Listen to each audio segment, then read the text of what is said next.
Chapter 1288. Tan Xiao had never cared about other people's praises, but seeing fire candles' two companions in a daze made him secretly feel refreshed. Those who believe in me shall have eternal life. Tan Xiao had forgotten where he had heard this sentence, but it was so appropriate to use it in this situation. He won 2 rounds in a row. Tan Xiao didn't want to play again because he knew very well that no one could win forever. He had placed a heavy bet in these 2 rounds, and the convict arena would never let him win too much wealth in the same convict arena. I'm going to exchange it and then play somewhere else. Qin Yu hurriedly asked, where do you want to go next, honored guest? I'm going to the perfected golden immortal convict arena, said Tan Xiao. I'll watch the fights between powerhouses when I have nothing to do. It'll be helpful for my cultivation and combat. Qin Yu looked hesitant and said, honored guest, you don't need to pay the entrance fee to enter the Golden Immortal Convict Arena. But if you want to enter the perfected Golden Immortal Convict Arena, you'll need to pay a considerable entrance fee. How much? Asked Tan Xiao curiously. Everyone needs to pay 100 immortal crystals, said Qin Yu. Tan Xiao nodded lightly and said, it's just a small amount of money. No need to care about it. Let's go. Having said that, he suddenly turned to look at Fire Candle with a smile on the corner of his mouth and asked, do you want to go and play with me? Maybe there'll be a surprise there. Fire Candle hesitated for a moment before nodding and saying, since Great Tang Immortal Friend invited me, I'll naturally go. However, after he finished speaking, he saw his 2 companions shake their heads and leave in a hurry without saying a word.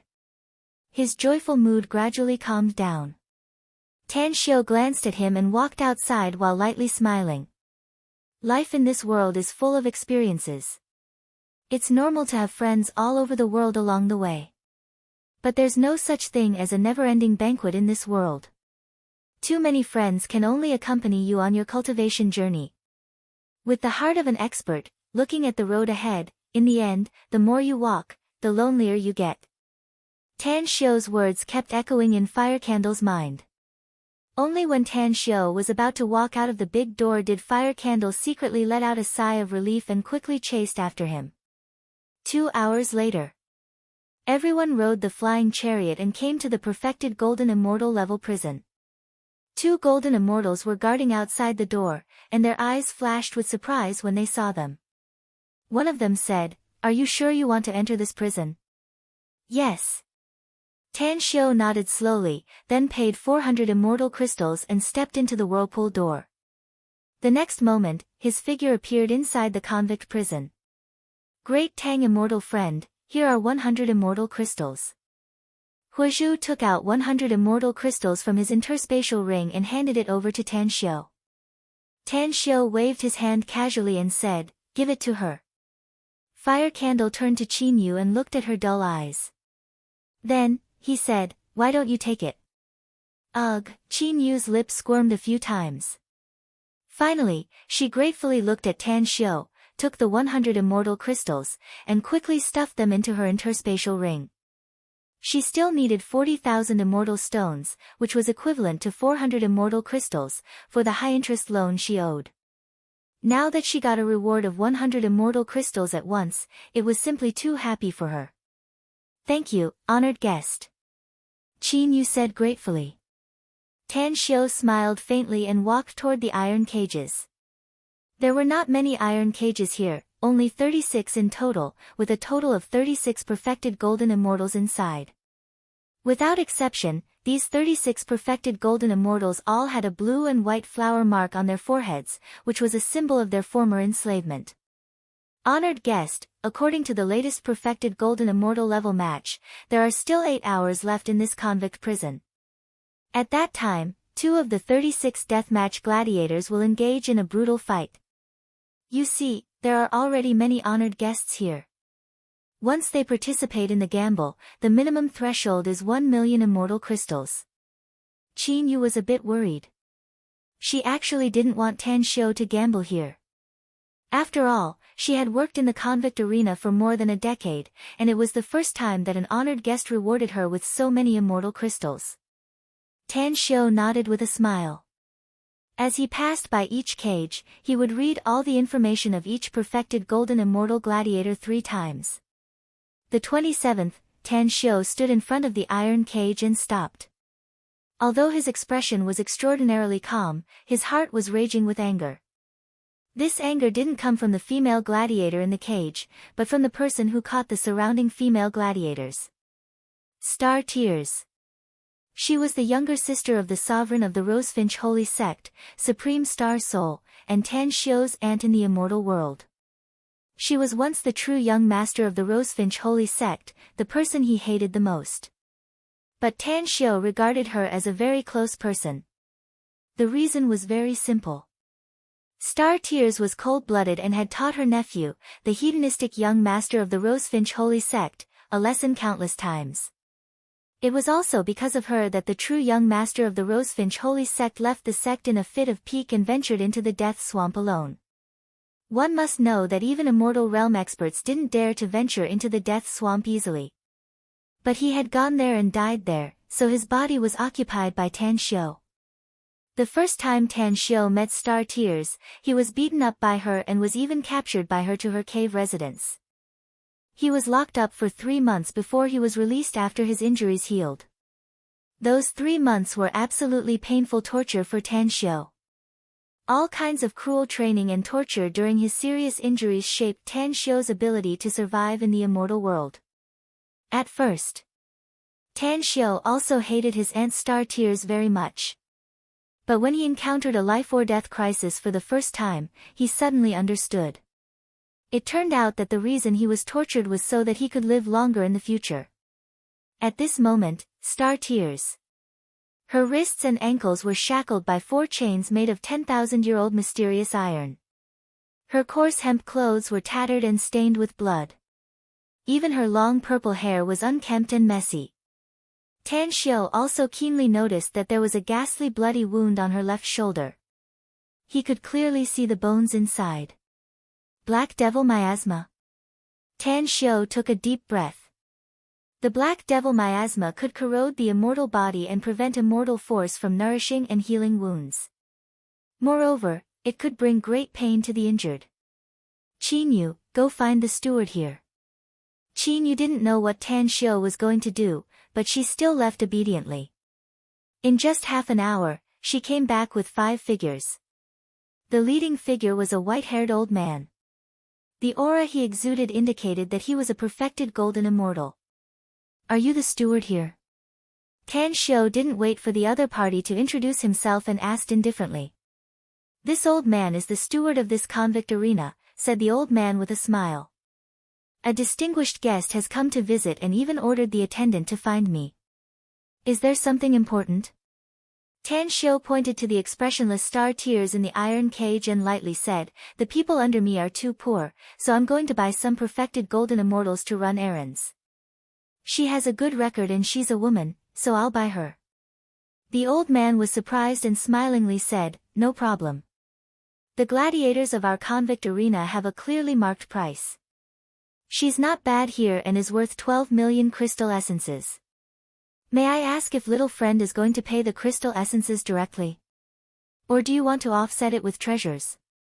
Tan Xiu originally only had 10 million crystal essences. Now that he had won 7 million crystal essences, he directly took out 12 million crystal essences and handed it to the old man, saying, count it and hand her over. A glint flashed in the old man's eyes. After counting it, he took out a soul plate from his interspatial ring and turned his head. Let her out. Inside the iron cage. Star Tears' cold expression was a bit moved, and a trace of emotion appeared in her expressionless eyes. She had been captured and brought here for more than 600 years. Even though she had concealed her identity and no one knew her true identity, she had experienced more than 200 battles in these 600 years. If it wasn't for the fact that she was forced to surrender during the battles, she would have died long ago. Before, she still had the hope that someone would buy her. But the price was too high, which eventually made her gradually disappointed and eventually turned into despair. Countless times, she had thought of ending her life. But she remembered that her sect was still in crisis and that she hadn't taken revenge for this blood feud, so she kept on living again and again. A perfected golden immortal could surrender 3 times, and she had already used up the 3 chances to surrender, except for the 4 times where both sides suffered heavy losses. The convict arena's experts unlocked the dark steel chains. Under the berating of several experts, she staggered to the iron cage's entrance and looked at Tan Xiu's appearance. She vaguely felt that he was familiar, as though she had seen him somewhere before. However, this wasn't the most important thing. The most important thing was that Tan Xiu's aura was also a bit familiar. Who is he? An ant who just broke through to the immortal stage not long ago. Star tears searched the memories in her mind, but she still couldn't recall where she had seen this familiar young man. The old man in charge of the convict arena looked at Tan Xiu and lightly smiled. Fellow immortal, this deathmatch gladiator will be yours in the future. Please don't hesitate to look for me if you need anything in this regard in the future. I'll give you some discounts considering you're a regular customer. All right. Tan Xiu nodded lightly. He suppressed the excitement in his heart and didn't greet Star Tears. Instead, he continued to walk toward the iron cage in the back. After reading all the information about the perfected golden immortal gladiators, he went to the back of the auditorium. From beginning to end, Tan Xiu didn't say a word to Star Tears. He didn't even look at her. He only allowed her to quietly follow by his side, acting as a guardian. Great Tang immortal friend, you're really strong. Fire Candle had been following Tan Xiu all this time and witnessed Tan Xiu taking out 12 million crystal essences to buy a perfected golden immortal gladiator.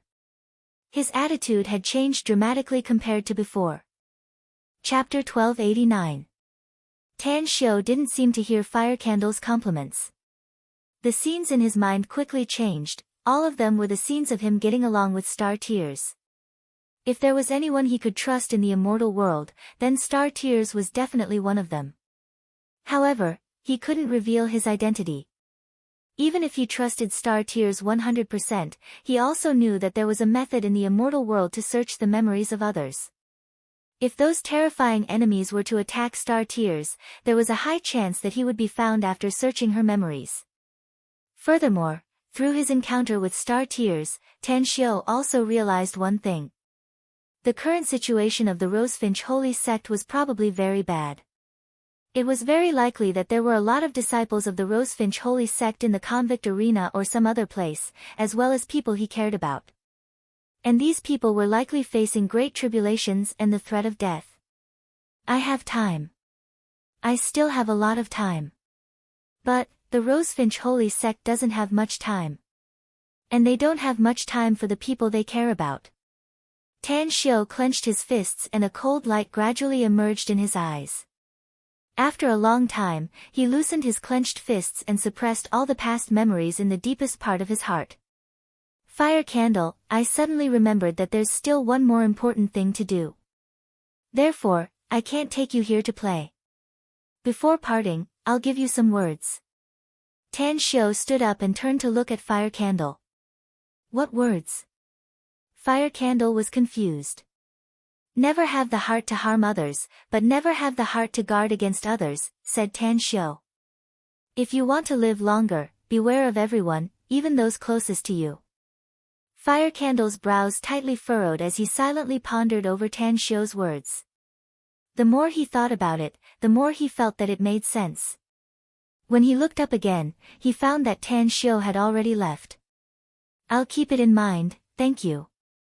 Fire Candle took a deep breath and said in her heart.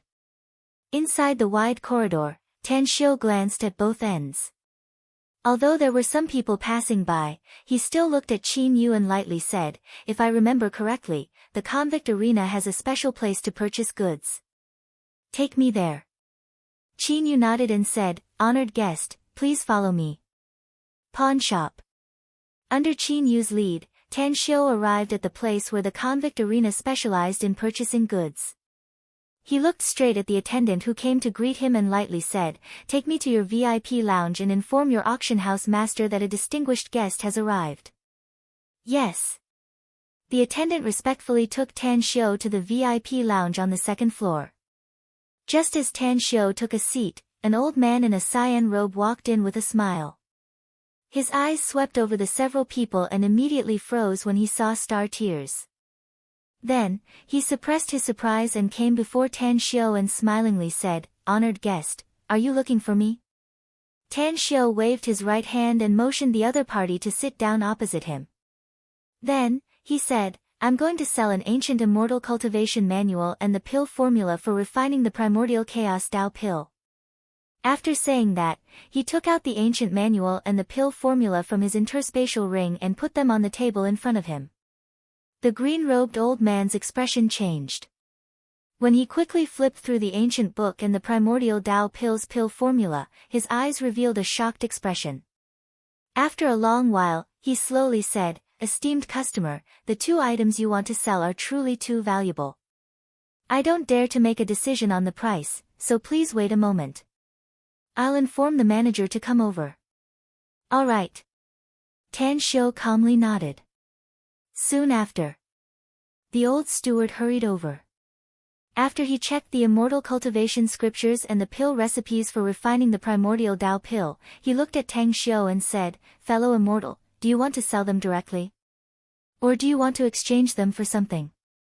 Tan Xiu thought for a while and asked, "How many perfected golden immortal gladiators do you think I can exchange them for?" The old man slightly furrowed his brows and pondered. After a long while, he slowly said, "2 perfected golden immortal gladiators and 5 million crystal essences. What do you think?" "2 mid-level perfected golden immortal gladiators and 8 million crystal essences," said Tan Xiu. "If you agree, I'll give you the contents of the ancient manual and the pill formula." "No problem." The old man weighed it and finally nodded. 8 hours later, Tan Xiu appeared at the exit of the convict arena with Battle Peng, Star Tears, and 2 other mid-level perfected golden immortals. He didn't rush to leave and instead waited for his 4 golden immortal subordinates to return before he asked with a faint smile, "How's the harvest?" "It's all here, master." The 4 took out their interspatial rings and handed them to Tan Xiu. Tan Xiu's spiritual sense swept through the interspatial rings and immediately looked surprised. "You got a good harvest, huh? You actually won more than 80 million immortal crystals." The 4 smiled and one of them respectfully said, "We know the convict arena too well and have some experience in judging and choosing." Tan Xiu faintly smiled and threw 2 million immortal crystals to each of them and 1 million immortal crystals to Battle Peng. Only then did he put away the rest and lightly said, "We've been out for some time now, so we should go back." Having said that, he turned to look at Qin Yu, who was standing a kilometer away like a delicate lotus. He flicked his finger and an interspatial ring fell into her hand. Immediately after, a group of 9 people stepped out of the convict arena's gate. Qin Yu stared blankly at the interspatial ring that appeared in her hand. When she looked up and looked in the direction of Tan Xiu again, she found that he had already disappeared. After hesitating for a while, she used her spiritual sense to look inside the interspatial ring. When she clearly saw what was inside, her delicate body slightly trembled and her eyes sparkled. 10,000 immortal crystals. It was an ancient cultivation manual. When Qin Yu took out the cultivation manual and flipped it open, a look of disbelief appeared on her beautiful face. An immortal cultivation manual? An immortal cultivation manual that can allow one to cultivate to the perfected golden immortal stage. Qin Yu's delicate body slightly trembled and 2 lines of tears rolled down her cheeks. She was a bit disappointed when she saw Tan Xiu for the first time. However, after just a short time together, the benefits she got were more than what she got after working here for more than a decade. "Thank you, benefactor." Qin Yu raised her arm and wiped the tears on her face as she muttered to herself. "Oh, are you very disappointed? Did you get humiliated? You're crying so sadly. Don't tell me you didn't even get an immortal stone as a reward for being a guide?" Wenwen strode forward with a mocking smile on her face and silently came to Qin Yu's side. Qin Yu hurriedly put the cultivation manual into the interspatial ring and turned to look at Wenwen. "You guessed wrong. Not only did I get a reward, but it's also more than you can imagine. After saying that, she went straight to the gate of the convict arena to pay off the high-interest loan. She also made a decision at this moment to quit her job in the convict arena and go to the outside world to work hard, hoping that she would be qualified to see her benefactor again in the future. Hessian Castle. After Tan Xiu led everyone back to the stargazing pavilion, he went straight to the heavenly abode artifact with Gu Yan. Looking at Gu Yan's strange expression, Tan Xiu slowly said, Yan, what did you find out about the 3 perfected golden immortals I just brought back? Gu Yan's lips squirmed a few times before she answered, Ant Black Face. You're right, it's Ant Star Tears, said Tan Xiu bitterly. By chance, I found Ant Star Tears in the perfected golden immortal cage in the convict arena of the perfected golden immortal realm. He even spent money to buy her. Did you tell her your identity? Asked Gu Yan, hurriedly. No. Tan Xiu shook his head. Not only did I not tell her my identity, but I also have her soul plate. I didn't even say a word to her from beginning to end. Gu Yan's tense expression relaxed a bit and she curiously asked, Are you afraid, master? Yeah, I'm afraid. Tan Xiu forced a smile. I'm afraid that she'll find out my true identity if I talk to her. Although my previous appearance is somewhat different from my current appearance, those who are really familiar with me may be able to guess it. So, Master, there are no more than 20 people in the entire immortal world who can connect the current you with the past you. Gu Yan shook her head. Me, her, the 2 enemies, Grandpa and Grandma. And then there are the 9 of them. There are more than a dozen of them. Tan Xiu shook his head. Even if there are such people in the vast immortal world, they can only guess your identity, said Gu Yan. Take Ant Black Face for example. I just observed her, and she doesn't seem to be able to recognize your identity. What should I do, Yan?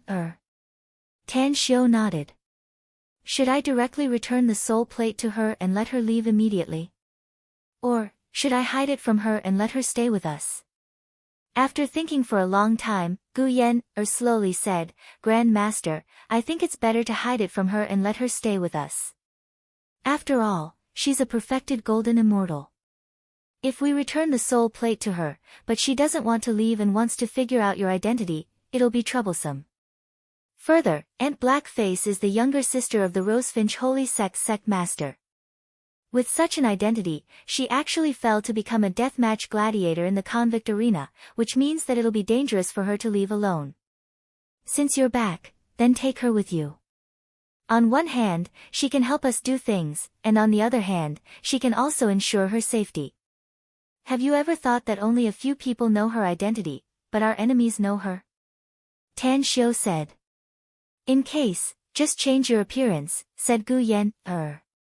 Tan Xiu gave it a thought and felt that it made sense, so he nodded and said, It seems that it's the only way. Yan, Anti-Star Tears' identity must not be revealed to anyone except the 2 of us and the 9 of them. Also, tell the 9 of them not to show any flaws in front of Anti-Star Tears. Chapter 1290. When Tan Xiu and Gu Yan came out of the heavenly abode artifact, Tan Xiu brought the 2 mid-stage perfected golden immortals into the artifact. Looking at their indifferent expressions, Tan Xiu slowly took out a cigarette, lit it, and took a puff. Then, he said, Do you 2 think that I'm inferior to an ant just because I'm only an ordinary immortal? I dare not. Their lives were in Tan Xiu's hands, so they still shook their heads despite having such thoughts in their hearts. I don't like subordinates who only agree on the surface but oppose on the inside, said Tan Xiu lightly. What's more, I don't like subordinates who speak insincere. You just need to answer me truthfully, don't you? Understood. Zenith Venerable and Seaway Monarch answered at the same time. Tan Xiu nodded with satisfaction and said, Then, you 2 answer my question. How long has it taken you to embark on the path of cultivation until now? 6,432 years, answered Zenith Venerable. 5,320 years, answered Seaway Monarch. Tang Xiu asked again, with your memories, do you still remember how long it took for you to become an immortal from the time you set foot on the path of cultivation? Tell me. Zenith Venerable and Seaway Monarch exchanged glances. They faintly realized what Tan Xiu wanted to say and immediately sneered inwardly. They were once peerless geniuses of their respective immortal domains, and their cultivation speed was countless times faster than others. This subordinate took 423 years, answered Zenith Venerable. This subordinate took 399 years, answered Seaway Monarch. It's a so-so. Not bad. Tan Xiu nodded. But do you know how long it has been since I embarked on the path of cultivation? Both shook their heads at the same time. I'm not even 30 years old yet, said Tan Xiu indifferently. What? Disbelief was written all over their faces as they exclaimed at the same time. They were all Zenith Heaven Golden Immortals, and their willpower was already very heaven-defying, but they were still frightened by Tan Xiu's words. This was because they had never heard of anyone who could cultivate from immortal to the immortal realm in less than 30 years. Even the supreme martial artists of the past had not been able to do it. Even those who became immortals within 100 years could only be counted on one hand, right? Tan Xiu said indifferently, you don't need to be shocked, and you don't need to suspect that I have a noble bloodline. I'm just an ordinary person. It hasn't even been 30 years since I was born, and I've already become an immortal. Now, you should understand what I want to say, right? Zenith Venerable and Seaway Monarch glanced at each other again. Although they still found it hard to believe, their attitudes had greatly changed. With a hint of respect, they said, we understand. Master, your aptitude is heaven-defying, more terrifying than any peerless genius in the past. In time, I believe Master will become even stronger and cultivate even faster. It's good that you understand, Tan Xiu said with a faint smile. So, the reason why I'm talking to you today is to tell you that if you do your best to serve me, I'll return your freedom to you as long as you serve me for 5,000 years. 5,000 years? Both of them smiled bitterly at the same time. They were already very old now, so who could guarantee that they could live for another 5,000 years? Tan Xiu said lightly, I'll provide you with a lot of cultivation resources during these 5,000 years. Similarly, I won't restrict your freedom too much. Although your lives are under my control, I'll give you the respect you deserve during these 5,000 years. I can even give you a very high status, even if you become the imperial protector of my Great Tang Empire. The Great Tang Empire? Both of them looked confused at the same time. Tan Xiu said lightly, to tell you the truth, I've just led my people to the immortal world using a special method. The population of the entire Great Tang Empire is very small, only about 200,000 people so far. We agree. Both of them agreed, but they smiled bitterly inwardly. An empire with more than 200,000 people was something they really couldn't complain about. Even if it was an ordinary human country, wouldn't it have a population of more than 10 million people? Just 200,000 people, yet they still dared to call it an empire? Suddenly, both of them realized a problem. Since the master in front of them had just arrived in the immortal world, where did he get so much wealth? It must be noted that he had bought 3 perfected golden immortal gladiators at once this time. Can I ask you a question, Master? Seaway Monarch hesitated for a moment and asked carefully. Ask away. Tan Xiu said. Do you have a lot of immortal stones or immortal crystals in your original pocket world? Crystal essences? Otherwise, where did you get so much wealth to buy us out of the convict arena? What kind of place is the convict arena? Tan Xiu said with a faint smile. It's a place where guests can gamble. If I can buy you out of the convict arena, why can't I win a lot of wealth in the convict arena? Hiss, both of them gasped and the shock in their hearts reached an unimaginable level. Even if they were perfected golden immortals, it would be very difficult for them to win hundreds of millions of immortal crystals from the convict arena. After all, winning every time required not only terrifying vision but also heaven-defying luck. Tan Xiu took out 2 million crystal essences from his interspatial ring and handed them over to them, saying, I'll give you 2 a mission.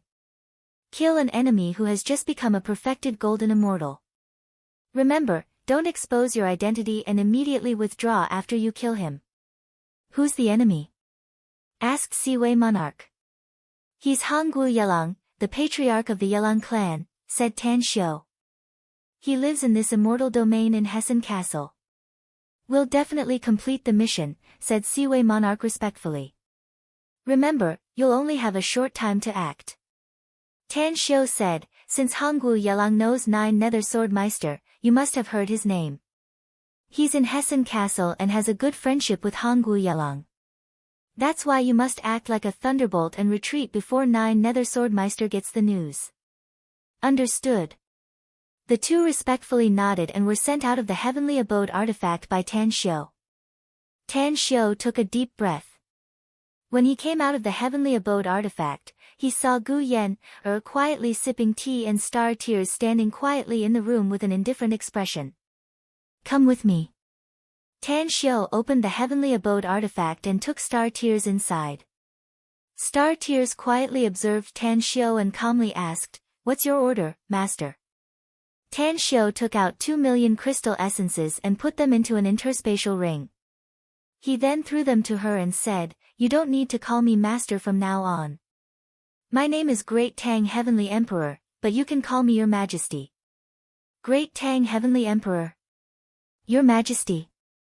Star Tears looked a bit confused and slowly nodded. I'm the Emperor of the Great Tang Empire, said Tan Xiu.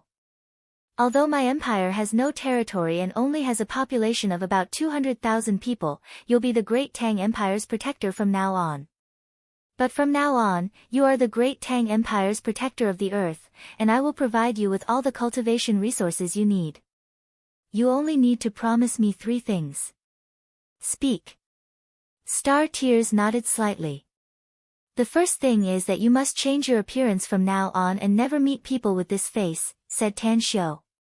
If you want to know the reason, I can tell you that I'm too weak to protect my subordinates at the perfected golden immortal stage. You've become a deathmatch gladiator in the convict arena, so you must have a very powerful enemy. I don't want to be implicated because of you. I understand. Star Tears nodded silently. Her facial muscles twitched and she quickly changed her appearance. Even those who were very close to her wouldn't be able to recognize her true identity now. The second thing is that you must obey my orders unconditionally from now on, said Tan Xiu again. I won't deliberately send you to your death, and I'll also give you very loose freedom and respect. But you must temporarily put aside all your past and serve me wholeheartedly. Do I have to restrain myself if I encounter my enemy? Asked Star Tears. That's right. Even if you encounter your enemy, you must restrain yourself and not reveal even the slightest trace, said Tan Xiu. Of course, you can tell me and I'll act according to the situation. If you can deal with the enemy and won't bring me any trouble, I don't mind letting you do it. I'll even send someone to help you. Star Tears' eyes lit up and asked in a deep voice, Are you serious? Yes.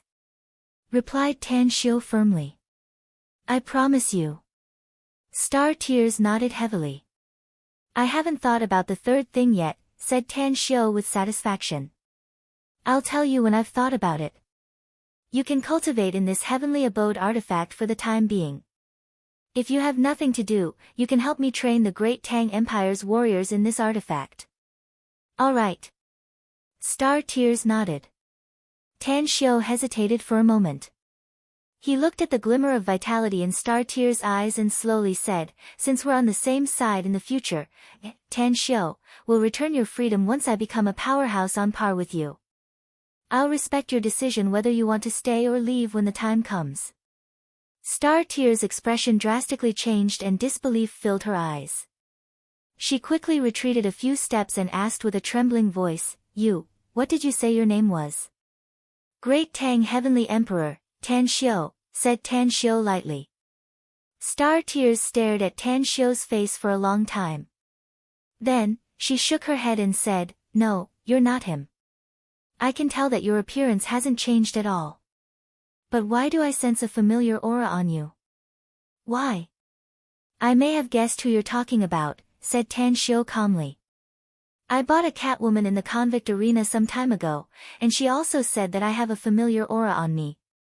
Star Tears clenched her fists and asked in a deep voice, "Is she a chinchilla?" "That's right."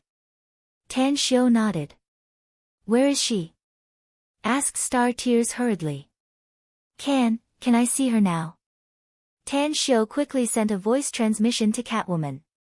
After explaining something to her, he called her over and lightly said, "Catwoman, you should know her, right? The 3rd chapter is over.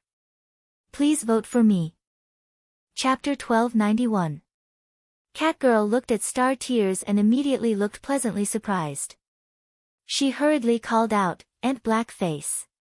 No. Are you Auntie Star Tears?" Star Tears was greatly shocked. She reached out to hug Catgirl and excitedly said, "It's really you, kitty. You're still alive."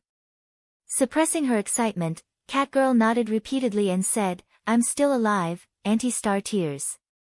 It's great to see you again." Star Tears patted Catgirl's back. Suddenly, she stepped back and asked in a deep voice, "Catgirl, you're most familiar with his aura. Who is this man in front of us?" Catgirl quickly calmed down and recalled Tan Xiu's order. Then, she said, "He's Great Tang Heavenly Emperor, the Emperor of the Great Tang Empire and also my savior, Auntie Star Tears. I felt that his aura was very familiar at first, but he's not." Star Tears looked disappointed and bitterly said, "That's right. He's not. It would be great if he were still alive." Tan Xiu listened to the two women's words and suppressed the excitement in his heart. Then, he lightly said, "I don't care who you're talking about, but you must remember that you're the people of my Great Tang Empire from now on. I've saved you, so you must draw a line with your past for now. Understood?" Catgirl and Star Tears nodded at the same time. After coming out of the Heavenly Abode artifact, Tan Xiu secretly heaved a sigh of relief. He handed an interspatial ring to Gu Yan, and said, "I'll only keep 1,000,000 crystal essences, 1,000,000 immortal crystals, and 1,000,000 immortal stones. As for the rest of the crystal essences, immortal crystals, and immortal stones, give them all to Xiao Shui. Also, the battle between 9 Nether Swordmeister and Venerable Netherworld is about to begin. After all the members come back, make them practice battle formations diligently. The individual strength of the 4 major legions of our Great Tang Empire is too weak. Only by arranging battle formations can we enhance our combat effectiveness. I'll arrange it." Gu Yan nodded. Tan Xiu let out a faint smile. He was very confident in Gu Yan's ability. Shortly after, Tan Xiu arrived at the Inkpot residence, where 9 Nether Swordmeister was temporarily staying. However, as soon as he arrived at the door, he was stopped by the guards outside. This kind of obstruction was not targeted at Tan Xiu, because there were hundreds of visitors outside the mansion, and all of them were blocked outside. "My sword saint won't be seeing any outsiders recently. If you don't have anything important, please leave." The guard at the Golden Celestial stage said coldly as he glanced at Tan Xiu and Battle Peng. "Go inform 9 Nether Swordmeister that the Great Tang Heavenly Emperor is visiting. He'll meet me," Tan Xiu said with a faint smile. A look of surprise flashed across the Golden Immortal Guard's eyes. The guards had already been informed that there were more than a dozen visitors, and they could enter without notifying them. One of them was the Great Tang Heavenly Emperor. Instantly, the Golden Immortal Guard showed a bit of respect and said, "So you're Great Tang Heavenly Emperor. I didn't know you just now, so I hope you won't take offense. My Swordmeister told me that you can go directly to see him if you come." Tan Xiu smiled faintly and walked into the mansion with Battle Peng amidst the surprised expressions of the people around. Under the guidance of the attendants inside, Tan Xiu quickly saw 9 Nether Swordmeister. Moreover, Tan Xiu didn't see only 9 Nether Swordmeister, but also a burly man with blonde hair. He had an aquiline nose, sword-like eyebrows, and a big mouth. He looked a bit ugly, but he exuded an imposing aura. What surprised Tan Xiu the most was that although this man was sitting face to face with 9 Nether Swordmeister, he was emanating a murderous aura. Did I come at the wrong time? Tan Xiu sized up the man a few times. Although he said so, he went straight to the chair next to the two men and sat down. He then took out a cigarette and lit it. If it were before, Tan Xiu wouldn't have done this. After all, his strength was still too weak. But with a great expert like Star Tears in his heavenly abode artifact, he didn't need to be too afraid. Nine Nether Swordmeister wore a strange expression and coughed twice. Then, he lightly smiled and said, "You really came at the wrong time, great Tang Lil Bro. Do you see this guy coming to look for trouble with me? Maybe we'll have to kill each other later." Tan Xiu's expression shifted and he immediately chuckled. "If my guess is correct, you're Venerable Netherworld, aren't you? A perfected golden immortal whose cultivation is probably a level higher than yours, Brother Nine Nether." Venerable Netherworld indifferently glanced at Tan Xiu and coldly snorted. "Humph, where the hell did you come from? Do you think a puny ant like you has the right to sit here?" With that said, an aura burst out of his body and pressed down on Tan Xiu. Battle Pang's expression slightly changed and he instantly blocked in front of Tan Xiu. He let out a muffled groan and his body shook a few times. A wisp of blood flowed from the corner of his mouth, but he still persisted. "What a loyal dog. You're actually not afraid of death." Venerable Netherworld sneered. Tan Xiu shook his head and sighed. It seems the immortal world is really cruel. Only the strong are respected. In the next moment, Star Tears suddenly appeared next to Tan Xiu out of the blue. A chilling light burst out from her eyes and monstrous killing intent was instantly released. She shielded Battle Pang and Tan Xiu behind her and coldly glared at Venerable Netherworld. A perfected golden immortal. Venerable Netherworld's expression changed and dread could be seen in his eyes. He could sense the surging aura coming from Star Tears, and it was no weaker than his own. "No wonder you're so arrogant. It turns out you have a perfected golden immortal guarding you." Upon seeing that Venerable Netherworld retracted his aura, Tan Xiu immediately waved to Star Tears, motioning her to move to the side. Then, he lightly smiled and said, "There's a saying in the world I used to live in, don't do porcelain work if you don't have a diamond. It means that you can't be arrogant if you don't have the capital to protect yourself." A glint flashed in Nine Nether Swordmeister's eyes. He didn't expect that Tan Xiu would have a perfected golden immortal at his side. Now, he was even more curious about Tan Xiu's identity. "How should I address you, fellow immortal?" Nine Nether Swordmeister looked at Star Tears and asked. Star Tears just glanced at him indifferently and didn't bother to answer him. He just looked at his nose and his nose looked at his heart, remaining silent. "She's the gladiator I just bought from the convict arena, Brother Nine Nether." Tan Xiu lightly smiled. "You don't need to care about her identity. But this Venerable Netherworld seems to be your enemy, no? How come you're sitting together? Or do you want me to help you solve the enmity between yourselves? I can't wait to kill him and he can't wait to kill me." Nine Nether Swordmeister shook his head and smilingly said, "But we're still brothers who love each other on the surface, so it's not like we can't sit down. I feel ashamed to have a brother like you." Venerable Netherworld sneered. "Do you think I don't feel the same way?" Nine Nether Swordmeister angrily shouted. A strange expression appeared on Tan Xiu's face. He couldn't imagine that these two were brothers. The difference in appearance was too big. Shaking his head, Tan Xiu sighed and said, "It turns out that you're brothers. Alas, why the need to fight and kill each other since you're brothers? It's just like the saying that we're born from the same root, so why the rush to torture each other?" "Huh? What?" Both of them frowned at the same time, recalling Tan Xiu's words about us being born from the same root, so why the rush to torture each other? After just a quarter of an hour, the way they looked at Tan Xiu had changed a bit. "I still have something to do. See you in the convict arena." Venerable Netherworld coldly got up and instantly disappeared. Nine Nether Swordmeister looked at the place where Venerable Netherworld disappeared with a complicated expression in his eyes. He then shook his head and forced a smile. "Great Tang Lil Bro, I found that you're really different from others when it comes to looking at problems. I can't seem to match your state of mind. Tan Shio couldn't help laughing and said, "You're a perfected golden immortal, brother Nine Nether. You don't need to flatter me like that, do you?" "I'm not flattering you. I'm speaking from the bottom of my heart." Nine Nether Swordmeister shook his head. "Alright, let's not talk about these boring issues.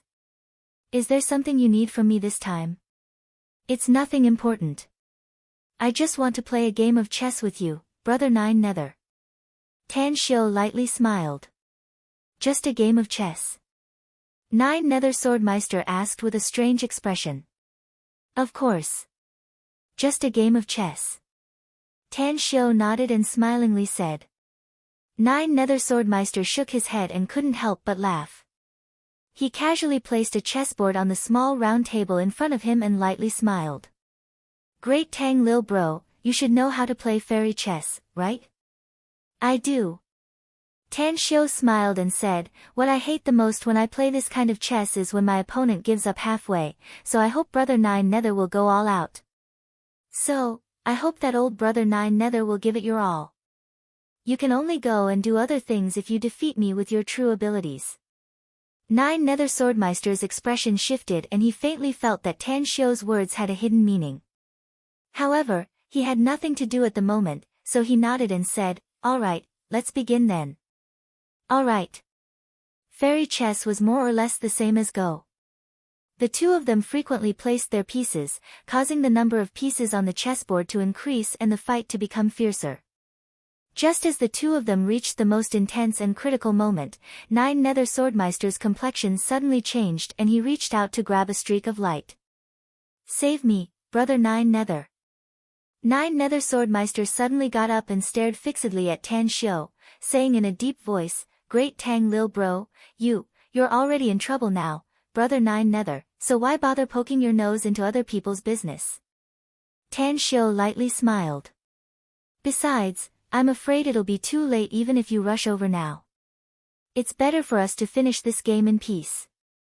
Nine Nether Swordmeister frowned and asked, "You obviously spared him back then, Great Tang Lil Bro. Why did you still?" Tan Shio raised his hand to interrupt Nine Nether Swordmeister and said, "I spared his life back then for your sake, brother Nine Nether.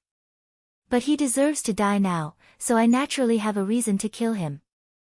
Brother Nine Nether, this great Tang Heavenly Emperor always treats my brothers and friends with sincerity, but I'll never spare those who deserve to die. Great Tang Lil Bro, he and I." Nine Nether Swordmeister forced a smile. "It's too late," said Tan Shio. Nine Nether Swordmeister was silent for a long time and finally sighed. "Even if it's too late, I still need to go there. I don't want to let my friend down. I'm sorry, Great Tang Lil Bro." Chapter 1292. Tan Shio quietly watched Nine Nether Swordmeister's back as he left. There was a bit of appreciation in his eyes, but it was more of a pity. Perhaps it was a freak accident or a coincidence, but Tan Shio decided not to meddle in Nine Nether Swordmeister's muddy water again. "Alright, let's get moving." Tan Shio stood up and let Star Tears return to the Heavenly Abode artifact. Then, he left the Ink Pot Mansion with Battle Peng. When he returned to the Stargazing Pavilion, he immediately issued an order. All members of the Great Tang Empire who were outside were to return immediately. 2 days later, all members of the Great Tang Empire returned, including Siwei Monarch and Zenith Venerable, who went to the Yelang clan to kill Hongguo. Except for Battle Peng and Gu Yen, who stayed outside, everyone else entered the Heavenly Abode artifact and disappeared from the Stargazing Pavilion. Tan Shio knew that Nine Nether Swordmeister had already learned about his departure. Nine Nether Swordmeister probably already knew that he was leaving with his men. It was even possible that Nine Nether Swordmeister was hiding somewhere and watching them leave. Exalted Immortal Domain.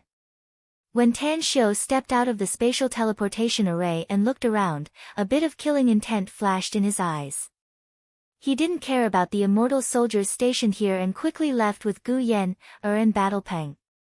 "We seem to have gone the wrong way, Master." After flying for half a day, Gu Yen, looked around and said, "We didn't go the wrong way. I'm going to stroll around the Exalted Immortal Domain." After all, this is a large and prosperous immortal domain. I don't know how long I'll have to wait to return here, Tan Xiu said lightly. I hope I can find some good things here before I leave. A suspicious look flashed in Gu Yen's eyes and she asked with a voice transmission, "What do you mean, master?" Tan Xiu also replied with a voice transmission, "We just returned to the immortal world not long ago, yet we met Catwoman and Anti-Star Tears. This means that there are still many people who used to be close to them scattered all over the immortal world. They're probably in a precarious situation now, so we might as well waste some time on the road since we're in a hurry and try to find those who need our help." Gu Yenner hurriedly asked, "What happens after we find it?" Tan Xiu lightly said, "Unless it's someone close to us, even if we find some, we just need to help them in a seemingly convenient manner. We won't take them away, nor will we expose our identities." Gu Yenner asked, "Do your best and leave the rest to fate?" "Yes." Tan Xiu nodded without a trace. In the following 3 months, Tan Xiu took Gu Yenner and Battle Peng to every continent in the Great Firmament Immortal Domain. They visited all the prosperous cities, but aside from purchasing a large number of cultivation resources, they didn't find any acquaintances. Therefore, the trio once again set out on a journey, passing through one immortal domain after another. Along the way, they met some people from the Rosefinch Holy Sect, as well as some of his former subordinates. In short, Tan Xiu thoroughly found out about those who defected to the enemy and those who persecuted him after he was murdered. He even inquired about the current situation of the Rosefinch Holy Sect. It was miserable. The Vermilion Bird Holy Sect was in a miserable state right now. They were completely holed up in the land of the sect, relying on the 2 supreme being powerhouses of the Vermilion Bird Holy Sect and the protection of the sect's great protective array. In addition, some of Tan Xiu's loyal subordinates joined the Rosefinch Holy Sect and fought side by side with the Rosefinch Holy Sect, while others hid in various parts of the immortal world, fighting their own battles. The Greenwood Immortal Domain. 4 snow-white cloud-piercing beasts were pulling a golden chariot, hurrying on with their journey. 2 figures were sitting cross-legged on the golden chariot, in a state of cultivation. Beside them was a burly man, holding a long spear, coldly observing the surroundings. They were Tan Xiu and Gu Yenner, as well as Battle Peng, who was in charge of guarding. 80% of the Greenwood Immortal Domain's landmass was made up of lush and verdant mountains and forests. Aside from the small cities, there were only seas and lakes. The Greenwood Immortal Domain was inhabited by the forest elves, who advocated peace. Especially on this largest landmass, it was the headquarters of dozens of branches of the forest elves. Rumble, a terrifying aura erupted from the distance of the golden chariot. Tan Xiu and Gu Yenner instantly opened their eyes and looked surprised as they glanced in that direction. Tan Xiu frowned and asked, "What happened?" "My eyesight can't see that far." "I can't see it either." Gu Yenner shook her head. Battle Peng didn't speak, but there was a trace of confusion on his face, indicating that he didn't know what happened. Tan Xiu hesitated for a moment and said, "It's a fight that took place in our line of sight, yet we can sense its aura. That means it's at least a fight between perfected golden immortals. Let's go and have a look." Battle Peng slightly nodded and shouted to the 4 cloud-piercing beasts, "Speed up." The 4 cloud-piercing beasts were all immortal beasts, each of which was comparable to an ordinary immortal and could be considered as powerful. Coupled with the fact that this golden chariot was an immortal artifact, it was very expensive. If it weren't for Tan Xiu finding a treasure in some immortal domain and selling it for immortal crystals, he wouldn't have been willing to buy it. A few minutes later, the scene of a fight appeared in the sights of the trio. Above the dense mountain forest, dozens of forest elves were being attacked by 4 strong men. The Dragon Clan. Tan Xiu and Gu Yenner exchanged glances and looked confused. The forest elves and the Dragon Clan had always been on good terms. The Supremacy Stage powerhouse of the forest elves and the Dragon Clan's Supremacy Stage patriarch were best friends in the entire immortal world. It was truly a rare sight to encounter a fight between the forest elves and the Dragon Clan now. At the same time, the 2 sides also noticed the approaching Tan Xiu's group. The 4 big men from the dragon clan immediately blasted away the dozens of forest elves and their bodies transformed. In the blink of an eye, they revealed their true forms, which were 4 giant dragons that were about 300 meters long and shimmering with silver light. Sandoya, hand over the luminous immortal mirror and we'll spare your lives. Else, we'll slaughter all of you even if there are outsiders present. One of the silver dragons spoke in human language with a monstrous killing aura. The forest elves were obviously in a state of being suppressed, and many of them had ghastly wounds on their bodies. Upon hearing the silver dragon's words, the tall and slender forest elf surrounded by dozens of people paced a few steps forward and coldly said, "The luminous immortal mirror is the guardian artifact of my blood elf clan. We won't give it to you even if you kill all my blood elf clan. Ao Xiang, you're an elder of the dragon clan, yet you dare to rob my blood elf clan's guardian artifact? Do you really want to provoke a war between our 2 clans?" The silver dragon called Ao Xiang sneered and said, "Your blood elf clan alone can't cause a war between our 2 clans. Further, the number of your blood elf clan is getting fewer and fewer. If my guess is correct, the number of your blood elf clan should be no more than 100 now, right? It's a complete waste to leave the luminous immortal mirror in your clan. You might as well give it to me and use it to please the violet elf imperial princess." Sandoya glared at Ao Xiang with hatred and angrily said, "My blood elf clan used to have a large population and was the strongest branch of the entire forest elven clan apart from the imperial family. Did you forget that your dragon clan kept flattering us at that time? Bullying the weak and fearing the strong? Is this the nature of your dragon clan?" Ao Xiang was infuriated by Sandoya's words. His huge head instantly aimed at Tan Xiu's group and sternly shouted, "Let me give you a piece of advice. Don't meddle in other people's business. Else, you'll become a great enemy of my dragon clan." Tan Xiu raised his brows and simply ignored Ao Xiang.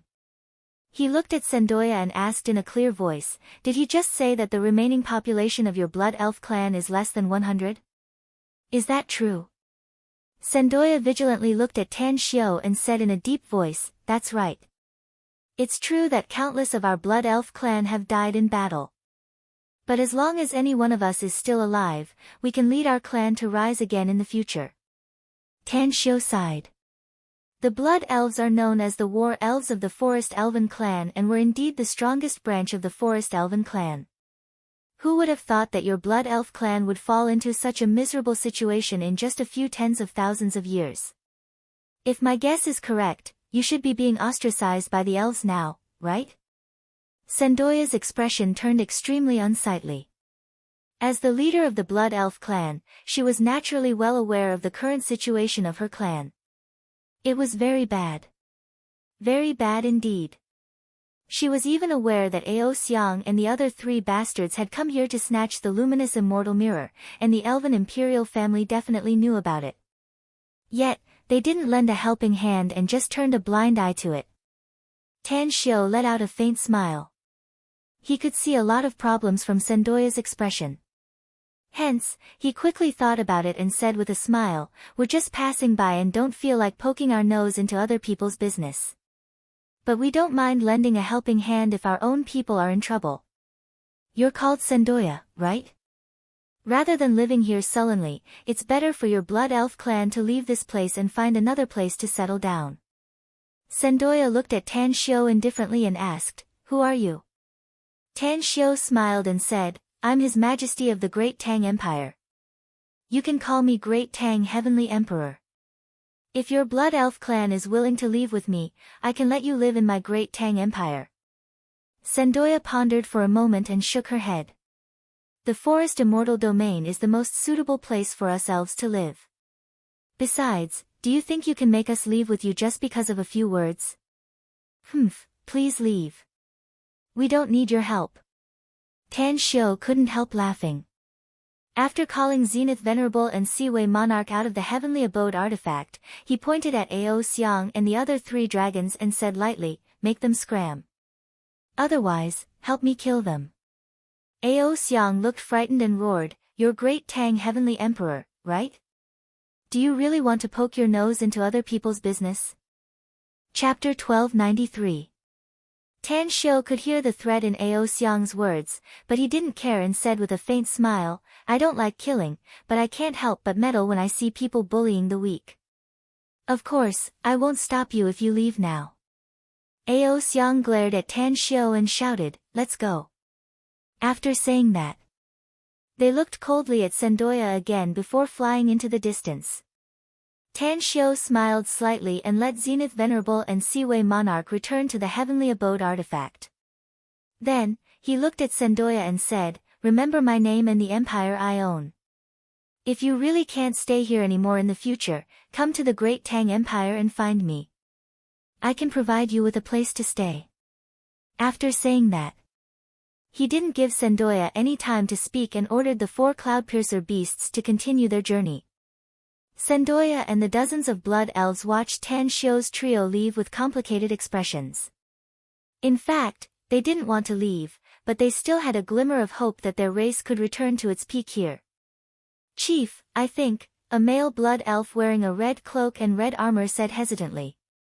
Sendoya raised her hand to interrupt him and said indifferently, I know what you want to say, but this is our home.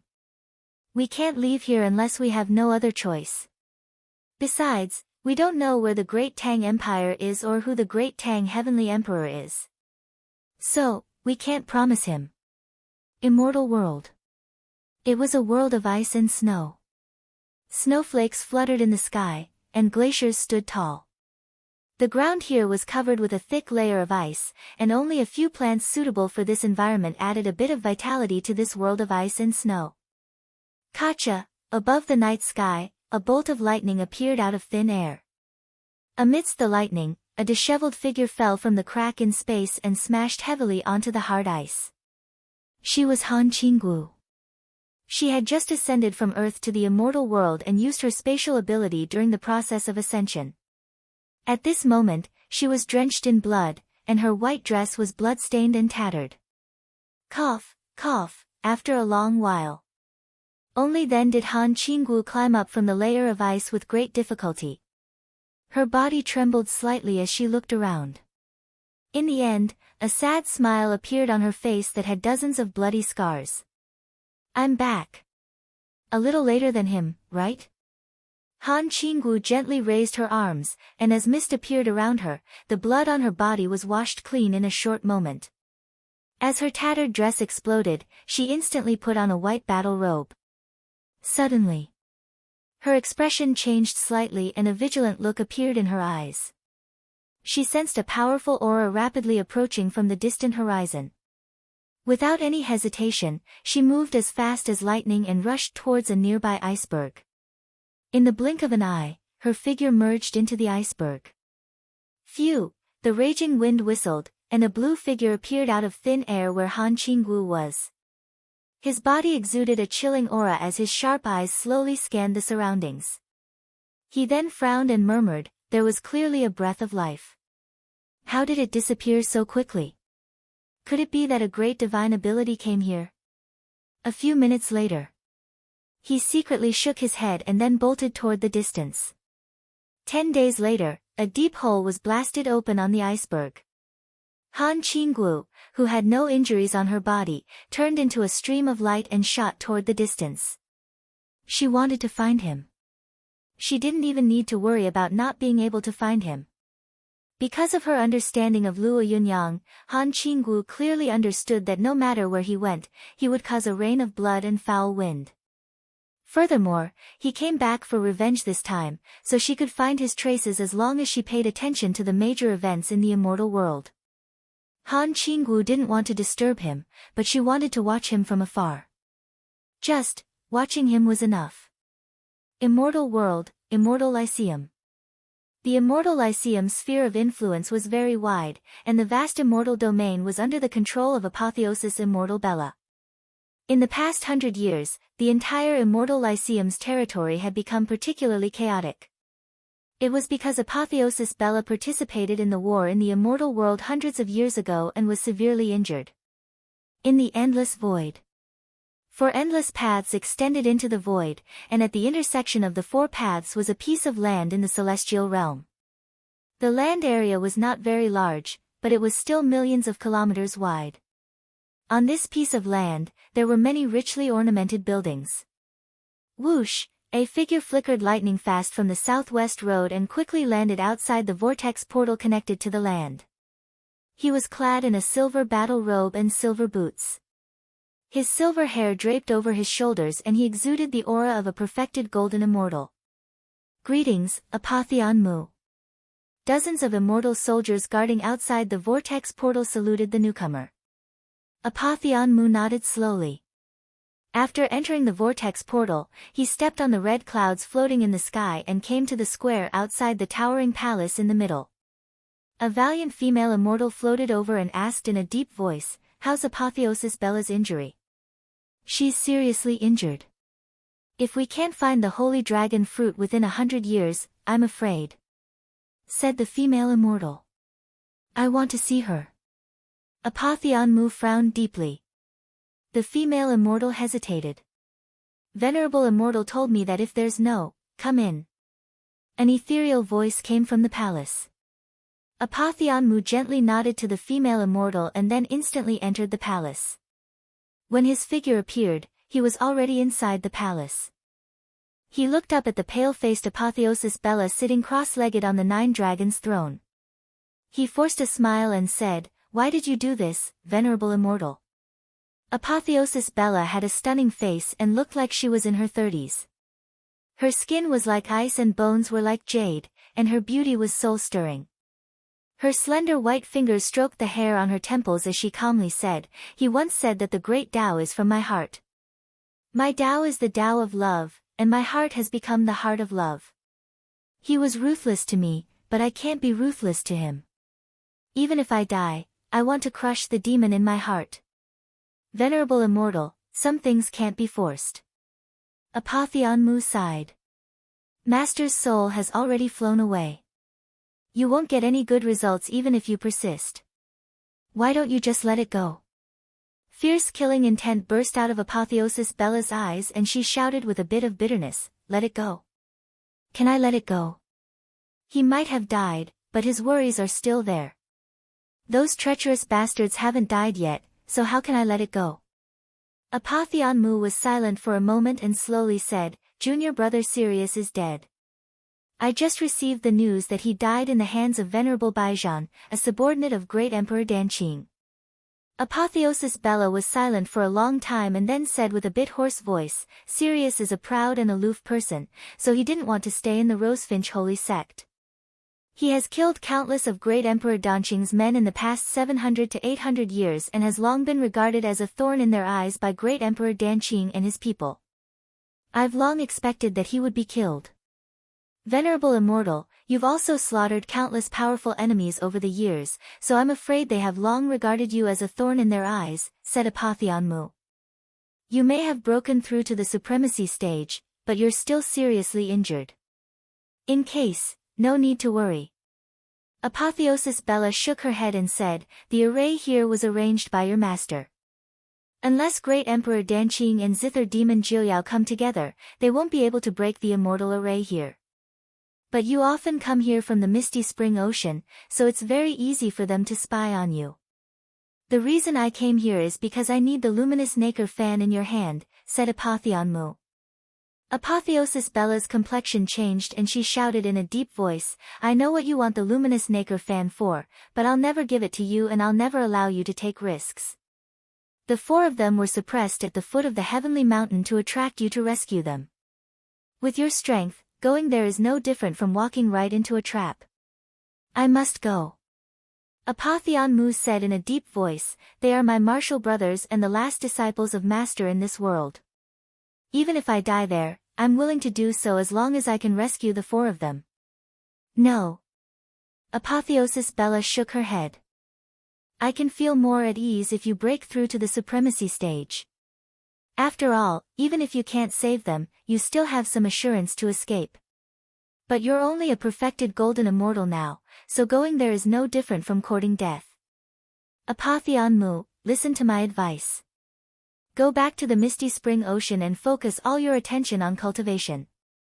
They won't be able to break the protective array of the Rosefinch Holy Sect within 1,000 years, let alone kill all the people of the Rosefinch Holy Sect. Only when you break through to the supremacy stage will you be the best help to them. It's impossible to break through to the supremacy stage within 1,000 years. Apotheon Mu shook his head. Venerable, I've made up my mind. I'll go to the convict arena to buy 10 perfected golden immortal gladiators and let them follow me to rescue them. If I succeed, I'll have the face to see Master. Apotheosis Bella stared at Apotheon Mu. Seeing his firm expression, she finally waved her long sleeves and threw the luminous nacre fan to him. Then, she helplessly said, I'm seriously injured now and can't help you. But it's best if you can wait. I'll take you there myself when I'm fully healed. Thank you, Venerable Immortal. Apotheon Mu bowed and then turned around to walk outside. When he was about to reach the gate, he suddenly stopped and turned to look at Apotheosis Bella, saying, I'll go back to the misty spring ocean later and then immediately help you find the holy dragon fruit. After I find it, I'll immediately go to the heavenly mountain. It's your freedom to do whatever you want, said Apotheosis Bella. But I hope you don't easily take risks no matter what you do. There are many people in the vast immortal world who need your protection. I know. Apotheon Mu turned around and flew out of the palace gate. On the 9 dragons' throne. A bitter look appeared in Apotheosis Bella's eyes as she muttered to herself, You heartless man. You can just walk away, but you left so many debts behind. Chapter 1294. Hoary Head Galaxy. When Tan Xiu, Gu Yan, and Battle Pen walked out of the teleportation array, they saw a world shrouded in clouds and mist that seemed to have no end.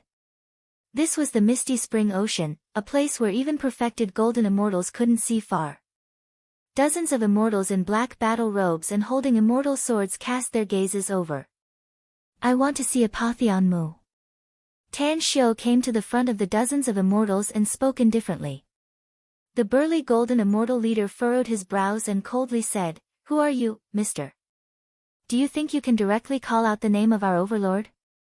If I'm not qualified to call his name, then I'm afraid no one in the entire immortal world is qualified to do so, Tan Xiu said lightly. Send a message to Apotheon Mu and tell him that an old friend came to visit and wants to occupy his misty spring ocean as his territory. Whoosh! In an instant, the dozens of immortal soldiers, including the burly man, raised their immortal swords and stared at Tan Xiu with hostility. Think about it clearly. You'll be severely punished if you offend me, said Tan Xiu. Also, you won't lose anything if you do as I say. Maybe you can even get a huge reward. The burly man coldly stared at Tan Xiu for a long time and finally shifted his gaze to Gu Yan, and Battle Peng. He could clearly feel that their auras were very powerful, at least much stronger than his. Wait a minute. The burly man pondered for a moment and finally sent out a message token. At the edge of the Hoary Head Galaxy, a battle was going on. A total of 8 perfected golden immortals were besieging Apotheon Mu. If it wasn't for the luminous nacre fan in Apotheon Mu's hand that unleashed a terrifying killing move, he would have been killed by the joint attacks of these 8 perfected golden immortals. Even if he could protect himself, he was still wounded all over at the moment and was in imminent danger. Suddenly, his complexion slightly changed. As the luminous nacre fan erupted with its strongest attack, a stream of light instantly exploded 10,000 meters away from him and a line of golden words appeared in his vision. Lord Apotheon Mu, someone claimed to be your old friend and said that this is your territory. Outside the teleportation array.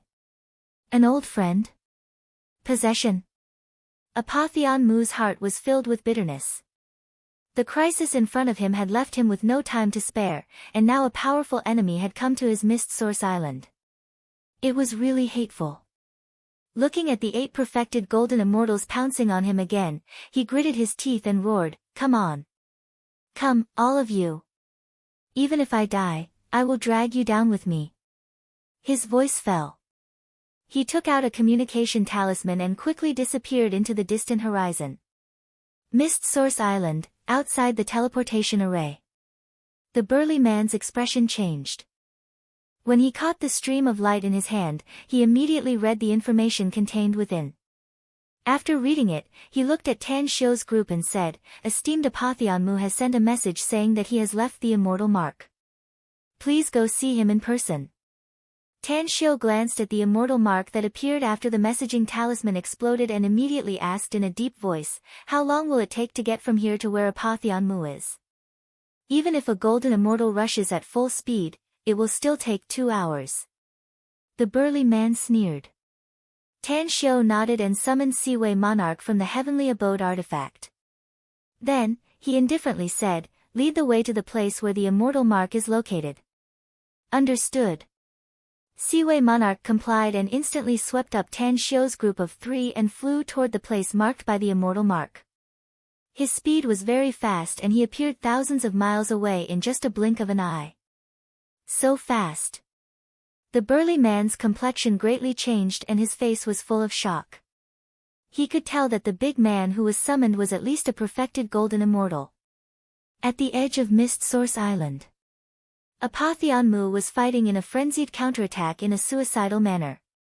Therefore, even though the 8 perfected golden immortals exerted all their means, they still didn't want to perish together. They defended and attacked at the same time, trying to exhaust Apotheon Mu to death. Apotheon Mu, we are monitoring the immortal Lyceum. I didn't expect to find your trace. My lord has ordered us to kill you once we find your trace. Therefore, you must die today and we can get the reward of our lord. If you're willing to commit suicide, we can assure you that we'll leave your remnant soul behind so that you'll have a chance to reincarnate. Else, your soul will surely fly away and scatter, said an old man in a yellow robe with red hair with a playful smile on his face. My master once said that as long as it's an enemy, we must tear the enemy's flesh and blood and dye their robes red even if we perish together, said Apotheon Mu coldly. Cut the crap. I have the luminous Nacre fan, so if you want to kill me, some of you must accompany me to perish together. It's worth it to drag several of Zither Demon Jiuyao's subordinates to die with me. The smile on the yellow-robed old man's face faded and he coldly said, we'll fulfill your wish since you want your soul to perish. Let's see how you're going to drag us to die with you after we exhaust your immortal force and let you bleed dry. Apotheon Mu understood what the other party meant. He wouldn't be able to drag them to die with him if he followed their plan, and it would be very difficult to inflict heavy damage on them. However, he was unwilling. It was because he had yet to rescue his 4 martial brothers from the heavenly mountain and find the holy dragon fruit for Apotheosis Bella. In fact, he hadn't even seen the souls of those treacherous bastards dissipate. Hundreds of thousands of miles away. Seaway Monarch stopped in mid-air and looked at the direction where Apotheon Mu's group of 9 were fighting. Then, he said, I can sense perfected golden immortals fighting ahead, Master. They should be early-stage perfected golden immortals, but some of them have extremely powerful immortal artifacts. I'm afraid I'll have to be very cautious if I encounter them. Tan Xiu's expression changed and he asked in a deep voice, how many perfected golden immortals do they have? There are a total of 9 people on both sides, answered Seaway Monarch. Tan Xiu took a deep breath and said in a deep voice, hurry over there immediately, but don't act rashly. Just follow my orders. Seaway Monarch hesitated for a moment before he flew over with the 3 of them. Who are you? Just as the 4 approached, the yellow-robed old man's expression suddenly changed, and he yelled, we are the 8 generals under Zither Demon Jiuyao. If you have nothing else to do, then leave immediately. At this moment, Tan Xiu could clearly see the fighting scene. He watched the 8 perfected golden immortals besieging Apotheon Mu, who was already in imminent danger. Killing intent burst out of his eyes. However, he was well aware of his own strength. Unless he could break through to the profound immortal stage, there was no way he could fight perfected golden immortals. Come out. Tan Xiu grinned and 22 immortals instantly appeared around him. Among these 22 people, there were 20 late-stage golden immortals, as well as 2 perfected golden immortals, Star Tears and Zenith Venerable. Tan Xiu took a deep breath and said in a heavy tone, Zither Demon Jiuyao is a notorious bastard, and I'm afraid his 8 generals aren't good people either. I didn't intend to poke my nose into other people's business, but so many of them are bullying one person. Kill them. More than 20 people exchanged glances and looked hesitant. But when they saw the killing intent on Tan Xiu's face, they immediately forced a wry smile and rushed toward the 8 perfected golden immortals. Apotheon Mu was caught off guard by this sudden change. He originally thought that these people were also enemies, but he didn't expect that they would come to help him. 3 perfected golden immortals and 20 late-stage golden immortals. With his help, even if they couldn't kill all these 8 powerful enemies, they would still be able to make them pay a heavy price. Tan Xiu took a deep breath and said in a deep voice, "I've heard of your name, Apotheon Mu. You're the disciple of Star Cultivation Great Emperor, but you've been wandering around for some reason. Later on, you occupied a territory somewhere and lived a reclusive life, am I right?" The pressure on Apotheon Mu was greatly reduced after receiving help. Upon hearing Tan Xiu's words, he fiercely attacked and replied in a deep voice, "You're right, mister. You're going to die today, and the territory you once occupied will probably become ownerless," said Tan Xiu aloud. "So, how about I save your life and give your territory to me? My territory will be yours in the future if you can help me kill them all," said Apotheon Mu in a deep voice. Tan Xiu slightly nodded. His figure flashed into the heavenly abode artifact and quickly found Tang'an. Then, he said in a deep voice, "I have a mission for you." "Please speak," said Tang'an with a solemn expression. Tan Xiu took out an interspatial ring and handed it to her. "There's a dragon entrapping immortal array disc inside. It's a treasure I bought at a high price. Even a perfected golden immortal can't rush out of it for a while. There's a fierce battle going on outside, and most of them are perfected golden immortals. Therefore, I need you to hide in the dark and secretly arrange a dragon entrapping immortal array around them." Tang'an took the interspatial ring and firmly nodded. "No problem. I'll go out right away." Tan Xiu stopped her and solemnly said, "You must be very careful, Tang'an. Once you find something amiss, you must immediately give up the array. When you get outside, Battle Peng will wander around the battlefield and you must always hide under his protection. Also, the range of the array must be at least 100,000 kilometers away from the experts fighting. 100,000 kilometers? Tang'an couldn't help but exclaim. "That's why Battle Peng will protect you without leaving a trace and block the aftermath of the battle," said Tan Xiu. "Tell me, can you do it?" "I can," replied Tang'an through gritted teeth. Tan Xiu took a deep breath and took out a white immortal armor from the interspatial ring again. Then, he said in a deep voice, "I'll give you a few minutes to refine it quickly. This is the heavenly silkworm immortal armor, which can allow you to withstand a full blow from a perfected golden immortal without dying. But remember, you can only withstand one attack from a perfected golden immortal. This heavenly silkworm immortal armor will be destroyed after that." Tang'an's eyes turned soft and she nodded silently. After refining the heavenly silkworm immortal armor into her battle robe, she silently disappeared from the heavenly abode artifact. Chapter 1295. When Tan Xiu re-emerged from the heavenly abode artifact, he saw that the yellow-robed old man was seriously injured by Seaway Monarch's blow and was sent flying while spurting blood. Seaway Monarch and Zenith Venerable were both mid-level perfected golden immortals, one level higher than the 8 perfected golden immortals. Most importantly, the two of them had extremely rich combat experience. After hundreds of battles in the convict arena, they had long been tempered into fighting machines. Although Star Tears was an early-level perfected golden immortal, her combat experience was also extremely rich. In addition, Tan Xiu had given her a supreme-grade immortal sword. Therefore, the strength she displayed was also difficult for opponents of the same level to resist. Even when fighting against 2 perfected golden immortals of the same level, she was still able to do it with ease. The 20 late-level golden immortals were also experts who had experienced countless battles in the convict arena. If one of them fought against an early-level perfected golden immortal, it might not be enough. However, the 20 of them joined forces and directly entangled 4 of the perfected golden immortals. These people are so strong. Apotheon Mu attacked one of the perfected golden immortals. As the immortal artifact Nacre Radiance fan continued to attack, the opponent was forced to retreat and his injuries worsened. At the same time, he was also able to spare a bit of energy to observe the fighting situation around him. His strength was very strong. He had once obtained Tan Xiu's true inheritance, so his means were very heaven-defying. If he encountered a perfected golden immortal of the same level, he could also suppress the opponent. However, he really couldn't figure out who these people were. The combat strength they possessed was simply ridiculously strong. Even the owner of a medium-sized immortal domain might not be able to have so many experts under his command, right? Take the Immortal Lyceum for example. The Immortal Lyceum was one of the large immortal domains in the entire immortal world. The total strength it possessed was probably not much stronger than these people who came to help. After an hour of fighting, the situation of the battle became more and more intense. The 8 perfected golden immortal generals under Zither Demon Jiuyao were all seriously injured.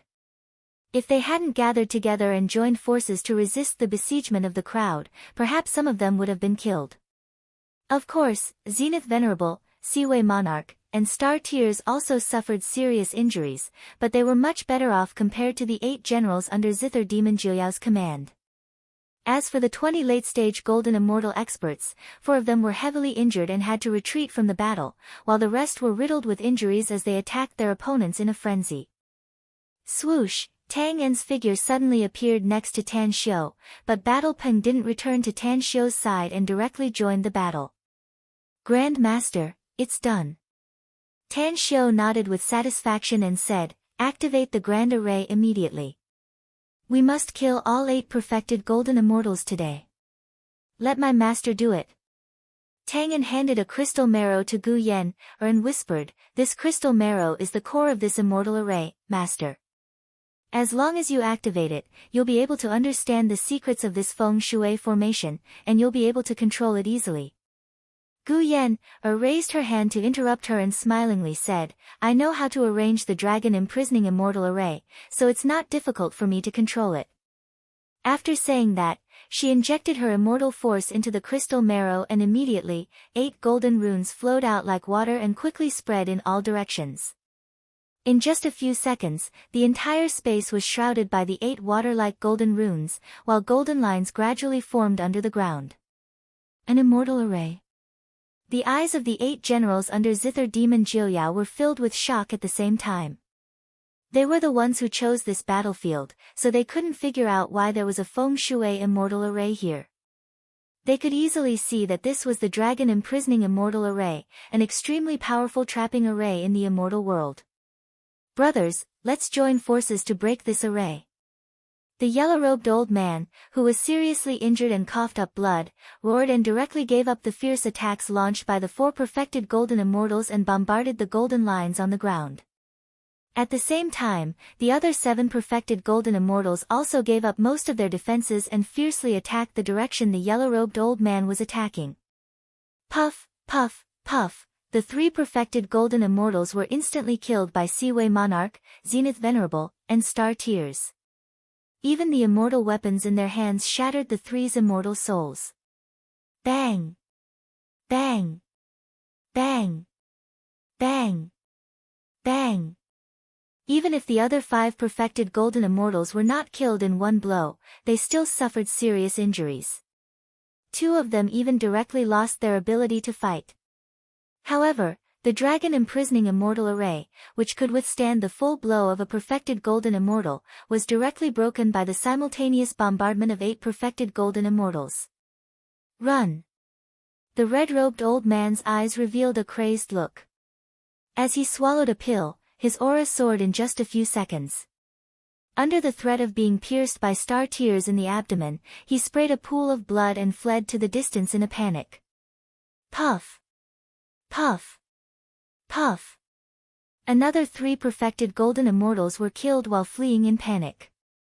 One of them was even directly killed by the joint attack of 10 golden immortals. In the end, the pursuit of millions of kilometers only caused more serious injuries to the 2 fleeing perfected golden immortals, but failed to kill them completely. Master! Seaway Monarch wiped the blood from the corner of his mouth and came to Tan Xiu with a wry smile. He then said, this subordinate is incompetent. I failed to capture all the enemies. Tan Shio squinted his eyes and lightly said, the two fleeing perfected golden immortals should have taken some kind of secret medicine, right? Zither Demon Jiuyao only has two kinds of secret medicines that can temporarily enhance one's strength but cause great damage to the body. One is the Bloodthirst Pill, and the other is the Qinjin Valley Venom. They just took pills, so I think it's the Bloodthirst Pill. Seaway Monarch and Zenith Venerable looked shocked because they were keenly aware that their master seemed to know Zither Demon Jiuyao very well. A strange light flashed in Star Tear's eyes and she suspiciously looked at Tan Shio. Then, she turned to look at Apotheon Mu and asked with a hint of concern, how are your injuries? Apotheon Mu shook his head, but his eyes never left Tan Shio. Tan Shio took out a healing elixir from his interspatial ring and handed it to everyone. Then, he said, all of you, hurry up and heal yourselves. We'll be leaving this place soon. After saying that, he looked at Apotheon Mu and lightly said, don't forget your promise. The Misty Spring Ocean is my territory from now on. You can choose to submit to me, or you can bring your people to submit to my Great Tang Empire. The Great Tang Empire. Apotheon Mu had never heard of this name and quietly observed Tan Shio. Although he vaguely felt a trace of familiarity, he still shook his head and said, I'm sorry. I can hand over the Misty Spring Ocean to you, but I'll never submit to you. I, Reverend Mu, will remember this life-saving grace in my heart. However, I'm afraid I won't have the chance to repay you in the future. Tan Shio frowned and said, your injuries aren't fatal. You'll recover in half a year at most after taking a healing elixir. Therefore, you'll have plenty of opportunities to repay me. Apotheon Mu was silent for more than 10 seconds. Finally, he shook his head with a bitter expression and said, since you know that I'm Star Cultivation Great Emperor's disciple, then you should know the grudge between me, Great Emperor Danqing, and Zither Demon Jiuyao. My 4 martial brothers are now imprisoned by Great Emperor Danqing in the Heavenly Mountain and are suffering cruel torture. Therefore, I must rescue them. I also know that my chances of surviving this time are less than 1 in 10,000. Tan Shio's pupils contracted and the killing intent in his heart skyrocketed. Then, he said in a deep voice, you said that your 4 martial brothers are imprisoned by Great Emperor Danqing in the Heavenly Mountain? Yes. Apotheon Mu nodded and replied. Who are these 4? Asked Tan Shio. I've heard of Star Cultivation Great Emperor's disciples. Each of them is an outstanding talent in the immortal world and their strength is not to be underestimated. There's senior brother Wan Lai, junior brother Soaring Chong, junior brother 9 Immortal Fingers, and junior sister Enchantress, said Apotheon Mu. Tan Shio frowned and asked, as far as I know, Star Cultivation Great Emperor doesn't only have disciples like you, right? You have so many martial brothers, so how come you're the only one going to rescue them alone? What about the others? Don't you know that you'll have a greater chance of winning if you join forces with them to rescue them? Apotheon Mu clenched his fists and killing intent flashed in his eyes. Either die in battle or defect to the enemy. Tan Shio originally intended to tell Apotheon Mu about his identity and then thoroughly understand the situation in the immortal world through him. But because of the rescue mission, he temporarily changed his mind and decided not to tell Apotheon Mu for the time being. But after hearing his words, Tan Shio temporarily changed his mind and decided to give up. Through this battle, he understood that Apotheon Mu was loyal to him and would never betray him. Tan Shio waved his hand and said in a deep voice, everyone, enter the heavenly abode artifact to recuperate. Don't come out without my summon. Understood. Everyone nodded and threw themselves into the heavenly abode artifact, including Gu Yen, and Battle Peng. Tan Shio looked at Apotheon Mu and calmly said, take me to the Misty Spring Ocean. We need to have a good talk, and I think you'll agree to pledge allegiance to me. Apotheon Mu couldn't help laughing. He knew that Tan Shio was too confident. He had already thrown caution to the wind and would never choose to pledge allegiance to anyone. As long as he could rescue his fellow brothers and find the holy dragon fruit, he was willing to sacrifice himself. Misty Spring Ocean. Repose Cliff. This was Apotheon Mu's immortal mansion, the place where he cultivated in seclusion all year round. As the wide gates slowly opened, Apotheon Mu took Tan Xiu and stepped into the immortal mansion on the cliff. Following his order, four maids brought fine wine and delicacies, as well as immortal fruits and snacks. "I haven't asked your name yet, mister." Apotheon Mu poured 2 glasses of wine, handed one to Tang Xiu, and then picked up the glass. Tan Xiu put down the wine glass and slowly walked to a portrait hanging on the wall. Looking at the familiar face, his appearance began to change and soon became exactly the same as the owner of the painting on the wall. "Young Apotheon Mu, do you still remember the Golden Lotus Secret Scroll?" Chapter 1296. Apotheon Mu looked at Tan Xiu's back and his expression suddenly changed. His slender body suddenly stood up and shouted, "Who the hell are you? How do you know about the Golden Lotus Secret Scroll?" Tan Xiu didn't rush to look back and didn't even answer Apotheon Mu's question.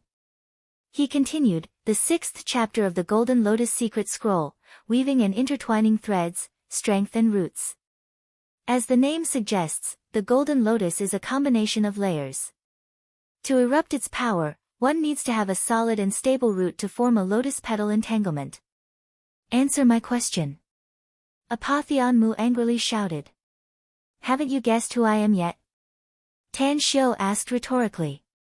After saying that, he finally slowly turned around, his hands constantly forming seals.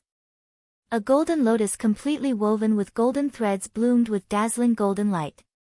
Apotheon Mu staggered back a few steps and looked incredulously at Tan Xiu's face.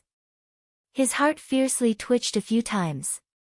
He was a dignified perfected golden immortal, yet he raised his arm and desperately rubbed his eyes as if to make sure that he wasn't seeing things. Tan Xiu looked at his extremely shocked appearance and calmly said, "Blackwater City, Fairy-Seeking Cliff, Flying Despairs, and Misty Spring Ocean." Apotheon Mu was as though struck by lightning. He was shocked by the 4 places Tan Xiu mentioned. Blackwater City was the place where he first met Tan Xiu and also the place where he apprenticed to his master. That time was the first turning point of his fate when he was young. Fairy-Seeking Cliff was the place where he became an immortal. Due to special reasons, he experienced a narrow escape from death and finally barely broke through to the immortal stage. It was the second transformation of his life. Flying Despairs was the place where his beloved died. It was also the place where his heart was like dead ashes and the place where he suffered the most in his life.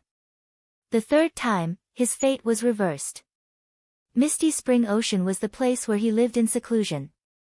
He lived a muddle-headed life like a walking corpse without any vitality. If it weren't for his master's failure in crossing the tribulation and the persecution of his family, he felt that he would have died here alone. Tan Xiu slowly turned around and looked at Apotheon Mu, asking lightly, "Haven't guessed who I am yet?" When Apotheon Mu saw Tan Xiu's appearance at this moment, his body violently trembled and he immediately turned into a shadow that rushed in front of Tan Xiu. He knelt down and 2 lines of tears rolled down his face as he cried out, "Your master, you're still alive." All sorts of feelings welled up inside Tan Xiu's heart. He gently stepped forward and gently hugged Apotheon Mu's head with both hands, letting him lean on him and softly said, "Yes, I'm still alive. Master." Apotheon Mu's tears flowed even faster, and he wailed, "Master, I thought you had failed to transcend the tribulation and your soul had dispersed. Little Venerable Mu, I miss you." Tan Xiu gently patted the back of Apotheon Mu's head and bitterly said, "How could I not miss you?" However what? Apotheon Mu was confused. Tan Xiu adjusted his facial muscles and restored his original appearance. Immediately after, thick killing intent appeared on his handsome face and he said in a deep voice, "Everyone thought I had failed to transcend the tribulation, but I was actually besieged by my former lover and my most trusted brother. If it wasn't for a wisp of my spiritual sense entering another time and finally preserving my consciousness, I'm afraid my soul would have dispersed." "What did you say?" Apotheon Mu's body shook violently and disbelief filled his eyes. "You didn't hear it wrong. Shui Qingcheng, Great Emperor Danqing, and Zither Demon Jiuyao," said Tan Xiu indifferently. "The 3 of them attacked me when I was at my weakest after transcending the divine tribulation. After saying that, he gently raised his right arm and released primal chaos force to prop Apotheon up. Master's wife, she, murmured Apotheon.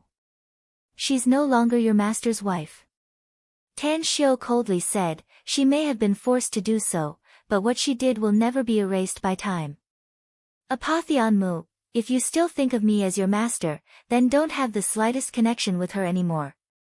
Apotheon's lips squirmed a few times and he bitterly nodded. He originally thought that his master's wife, Shui Qingcheng, chose to commit suicide because his master failed to transcend the tribulation and her soul dispersed. He didn't expect that his master did not fail to transcend the tribulation, but was persecuted by them instead. No wonder. No wonder those damned bastards, Great Emperor Danqing and Zither Demon Jiuyao, attacked our people after you disappeared. Master, our 4 senior brothers and junior brothers are now in danger, and the Rosefinch holy sect is holding up in the sect's mainland. No one dares to come out easily. Further, even Apotheosis Bella has been seriously injured. I'm afraid she won't be able to hold on for another 100 years if she can't find an immortal fruit, said Apotheon bitterly. Tan Xiu's complexion slightly changed. He was silent for a long time before he slowly asked, you mean, Apotheosis Bella has taken action? Apotheon nodded and said, Master, Apotheosis Bella has been fighting with Great Emperor Danqing and Zither Demon Jiuyao for hundreds of years because of you. Although she has successfully broken through to the supremacy stage, she was still seriously injured by Great Emperor Danqing. I just came back from the Immortal Lyceum and was found by those 8 perfected golden immortals. She's in a very bad situation, Master. The guilt inside Tang Xiu's heart increased a bit. He murmured, why did she do this? Apotheon hesitated for a moment and then seriously said, Master, I'm not qualified to talk about your feelings for you because of your wife. But Apotheosis Bella has sacrificed too much for you in the past 600 to 700 years. She has fought countless powerful enemies for you. Her sect was eventually massacred by Zither Demon Jiuyao and his people because of her. More than half of her most beloved disciples had died in battle. Of the 18 perfected golden immortals of the Immortal Lyceum, only 6 are left now. If it weren't for her, I'm afraid that the Rosefinch Holy Sect's protective array would have been broken by Great Emperor Danqing and Zither Demon Jiuyao. What an ill-fated fate. Tan Xiu clenched his fists and a glimmer of tears appeared in his eyes. Apotheon said, we have to find a way to rescue our 4 martial brothers and sisters, Master. They are suffering endless torture every day and I'm afraid they won't be able to hold on for long. What's the situation in the Heavenly Mountain? Asked Tan Xiu. I've sent some people to inquire about it. Although all the people I sent were killed, they sent me a message before they died. There's a supremacy stage powerhouse guarding that place, the only supremacy stage senior of Zither Demon Jiuyao. In addition, there are also 12 perfected golden immortals there, laying a trap and waiting for our people to walk into the trap. There are also countless golden immortals there. Tan Xiu took a deep breath and said in a deep voice, we must save them, but we're not their match at the moment. I've started cultivating again, but I can't even compare to an immortal at the golden immortal stage. You've also seen the combat power around me. Even the 8 perfected golden immortals can't all be kept here. Given the strength of our people, even if all of us are dispatched, it's tantamount to hitting a stone with an egg. Do you have any plans? Asked Apotheon hurriedly. Tang Xiu took a deep breath and said, the news that I'm still alive, aside from you, is only known by Catwoman. I didn't even recognize Anti-Star Tears when I rescued you. Star Tears? Apotheon suddenly recalled that the female perfected golden immortal had asked about his injury before. He didn't care about it at that time, but now that he thought about it, she turned out to be Martial Ant Star Tears who had changed her appearance. You can believe in Apotheosis Bella, Master. Apotheon was silent for a long time before he resolutely said. Tan Xiu nodded slowly and said, I didn't intend to tell her before, but I've changed my mind now. If we want to gain a foothold in the immortal world and recruit more troops to expand our forces, we must have a real powerhouse to oversee it. My father and the rest are in the Rosefinch holy sect, so there's no way for them to come out and help us. Therefore, Apotheosis Bella is our only choice. Shall I take you to see her? Asked Apotheonmu hurriedly. I can't see her for the time being. Tan Shou shook his head and said, tell me what kind of immortal fruit she needs. I'll find a way to find it for her. The holy dragon fruit. Apotheonmu said. Tan Shou stared blankly for a moment. He immediately took out the holy dragon fruit from his interspatial ring and said in a deep voice, what a coincidence. I have a holy dragon fruit. Take action now and give her the holy dragon fruit. Also, tell her to heal her injuries as soon as possible and strive to completely recover within half a year. We'll set off for the heavenly mountain 6 months later. Apotheonmu nodded and said, senior brother, junior brother, and sister should be able to hold on for half a year with their strength. Besides, the other party still needs to use them as bait, so it's impossible to kill them so quickly. Master, do you have anything else you want me to convey? Tan Shou was silent for a moment and slowly said, extraordinary times call for extraordinary means. After you see Apotheosis Bella, ask her for some crystal essences. The more the better. I need them urgently. Apotheonmu took out another interspatial ring from his ring and handed it to Tan Shou, saying, all my immortal crystals and crystal essences are in here, master. There are nearly 2,000 crystal essences in total. Please take them and use them first. Without hesitation, Tan Shou directly put away the things and said, there's one more thing you need to do before you go see Apotheosis Bella. Although this misty spring ocean is within the immortal Lyceum's sphere of influence, it's quite remote. I need to establish the Great Tang Empire here as our base camp. Therefore, I need you to clean up all the untrustworthy people and forces in the misty spring ocean's sphere of influence. Apotheonmu nodded and said, although I usually don't pay much attention to the misty spring island, your request is still very easy for me. I'll clean up the entire misty spring island in a month at most. I'll give you a list, said Tan Shou. Also, send someone to find some alchemy herbs for me. I'll give you half a month to have more than 200,000 members of the Great Tang Empire obey your command. After you finish these things in half a month, I'll ask Zenith Venerable and Seaway Monarch, 2 perfected golden immortals, to accompany you to the immortal Lyceum. Understood. Apotheonmu respectfully nodded. After thinking for a while, Tan Shou handed over Gu Yen, from the heavenly abode artifact and said, greetings to your senior brother Apotheonmu, Yen, The return to the immortal world is in progress. Brothers and sisters, if you have any good suggestions or creative ideas for the ending of the immortal world, please leave a message on the WeChat public account. Quiet Night's WeChat public account is JYJS00, or search for Quiet Night Thoughts in the WeChat subscription account. Quiet Night is currently updating Tan Shou's harem list bit by bit. Each and every one of them is breathtakingly beautiful. _. Chapter 1297. A smile appeared on the corner of Gu Yen's mouth. As her appearance slowly changed, she bowed and said with a smile, Yen greets senior brother Apotheonmu. Senior brother promised Yen, the 7-colored flowing light butterfly back then, but you haven't given it to me yet. Apotheonmu's eyes widened and he looked at Gu Yen, in disbelief. You're Yen, little. You, weren't you? Senior brother Mu, I was trapped in a certain impasse in the immortal world at that time. After a long time of cultivation, I was finally able to break the restriction there and rush out. Gu Yen, smilingly said. Actually, I have another identity that I believe senior brother Apotheonmu should have heard of. What identity? Asked Apotheonmu, confused. Rakshasa Demonis, answered Gu Yen, with a chuckle. Apotheonmu's pupils shrunk and disbelief filled his eyes. He said in amazement, Junior sister Yen, you're actually the Rakshasa Demonis whose name shook the entire immortal world. Heavens! Your existence in the past made countless powerhouses in the immortal world turn pale. Even I, who lived in seclusion here for many years, heard of your name. Everything I did was for Master, said Gu Yan, with a smile. Regardless of the process, I finally found Master. Tan Xiu chuckled and said, it's a happy occasion for the two of you to meet again. Yan, you'll be in charge of the Heavenly Abode artifact in the future.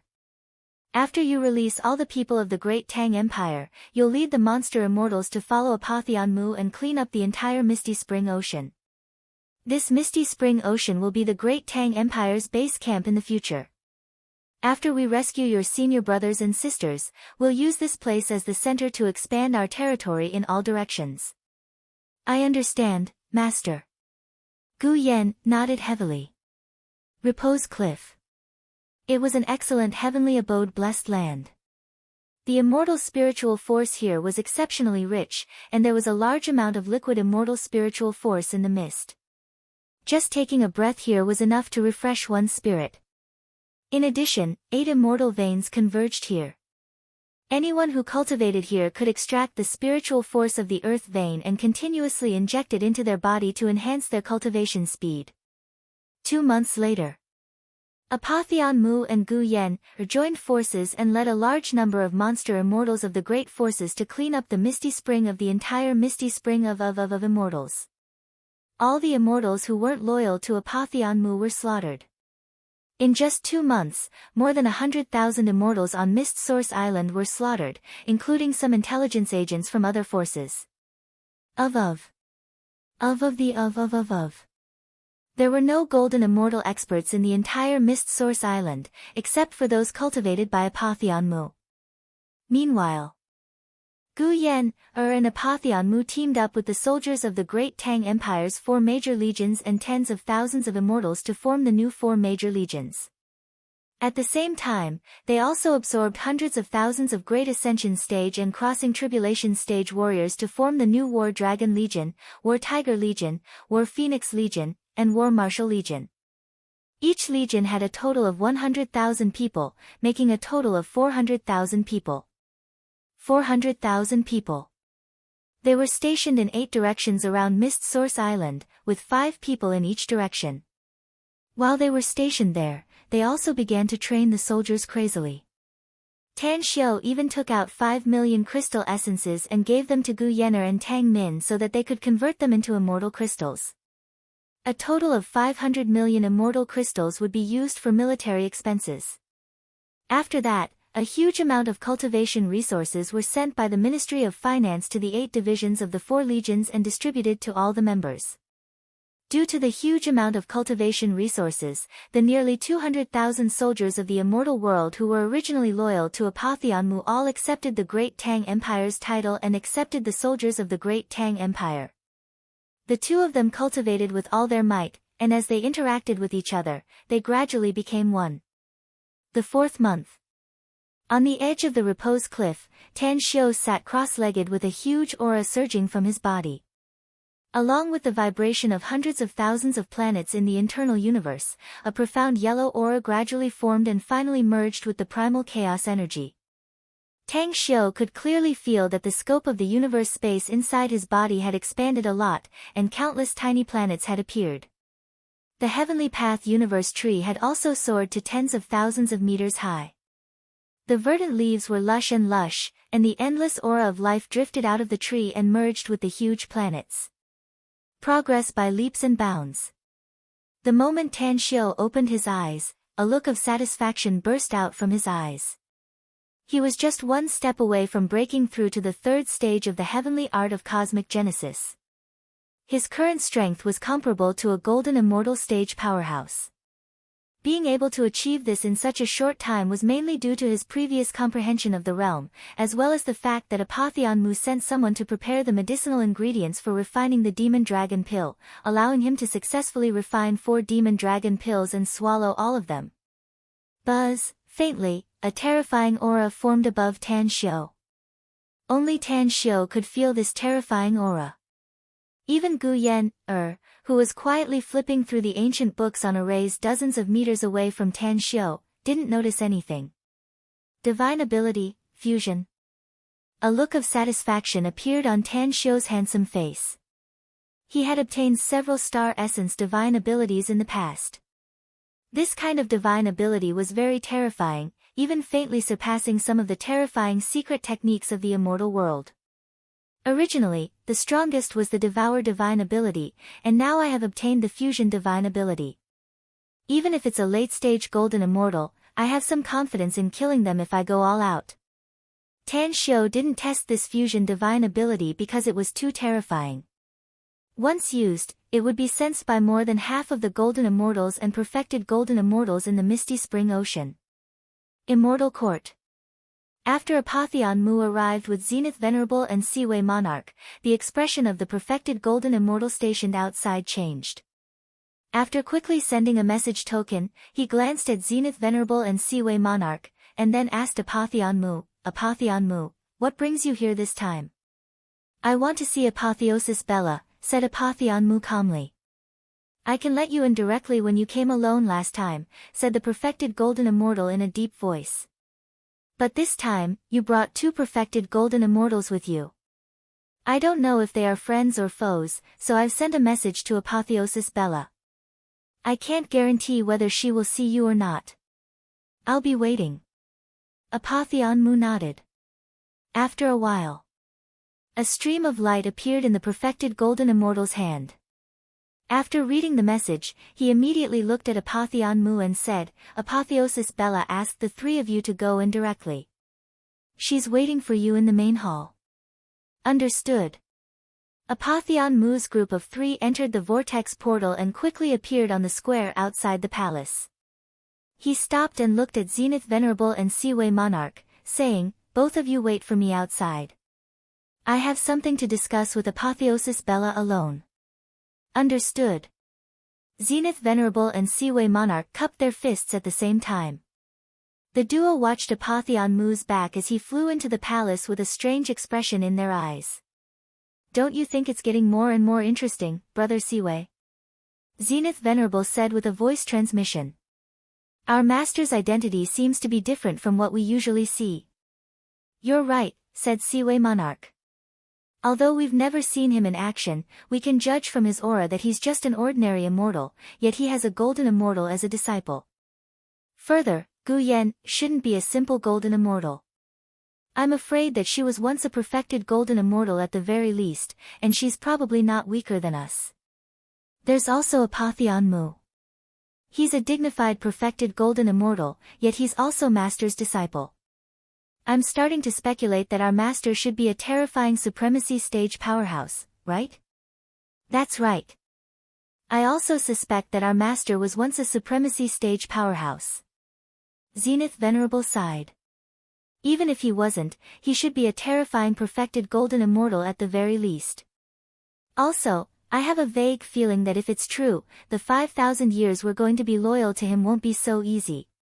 What feeling? Asked Seaway Monarch, confused. I suspect that our master has a deep relationship with the Star Cultivation Great Emperor who once shook the immortal world, said Zenith Venerable bitterly. Why do you say that? Asked Seaway Monarch in horror. Everyone in the immortal world knows that Apotheosis Bella, the Lord of the Immortal Lyceum, has been pursuing Star Cultivation Great Emperor for thousands of years, said Zenith Venerable. She even confessed her love to him countless times. But our master actually set the Great Tang Empire's headquarters on Mist Source Island. You must know that Mist Source Island is within the Immortal Lyceum's sphere of influence. Furthermore, Great Emperor Danqing and Zither Demon Jiuyao launched a terrifying attack on the Rosefinch Holy Sect after Star Cultivation Great Emperor failed to cross his tribulation. Our master personally said that he hated Zither Demon Jiuyao's character, so he ordered us to kill the 8 perfected golden immortal generals of Zither Demon Jiuyao. All of this shows that our master has a deep relationship with Star Cultivation Great Emperor. Our future opponents will probably be Zither Demon Jiuyao and Great Emperor Danqing. Seaway Monarch's eyes flickered. After pondering for a long time, he slowly nodded and said, Your inference is very reasonable. However, our lives are now in his hands. Even if he wants us to directly kill Great Emperor Danqing and Zither Demon Jiuyao, we can't disobey him. Yeah. Zenith Venerable sighed. We'll probably have to live a life of war and slaughter for the next 5,000 years. However, The only thing we can rejoice about is that he gave us hope and treated us well. Siwei Monarch said, actually, if the Great Tang Empire has the strength to contend with Shade Demon Zhu Wushou in the future, and Master is willing to help me kill Shade Demon Zhu Wushou, I'm willing to pledge my eternal loyalty to him. Brother Siwei, we've never talked about the past, but I didn't expect that your enemy turned out to be Zhu Wushou. Was he the one who seriously injured you and sold you to the convict arena? Chapter 1298. Siwei Monarch recalled the past and replied with a murderous voice transmission, that's right. It's him, Shade Demon Zhu Wushou. Zenith Venerable pondered for a moment and slowly said, my enemy is not Shade Demon Zhu Wushou, but if Master is willing to help you get rid of Shade Demon Zhu Wushou, then I'm afraid he can also help me kill my enemy. If he can help me, I'll pledge my allegiance to him forever.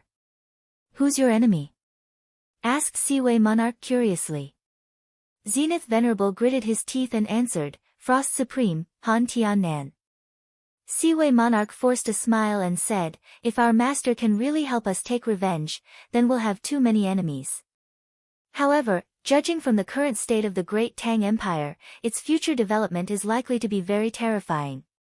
Let's not talk about anything else, just the children of the Great Tang Empire who have been trained since they were young are simply like killing machines.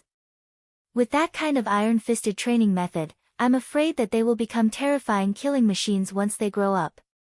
Zenith Venerable nodded and said, I've been to countless immortal domains and seen countless immortal legions. I've even trained my own immortal legion. But I've never seen any force or empire that can compare to the 4 major legions of the Great Tang Empire in terms of military posture and training methods. However, what shocked me the most was the 30,000 demonic immortals. Based on my observation and understanding, those demonic immortals had lived for more than 100,000 years, or even longer. Their accumulation had simply reached a terrifying level. Haven't you noticed that hundreds of celestial immortals have broken through to the golden immortal stage recently?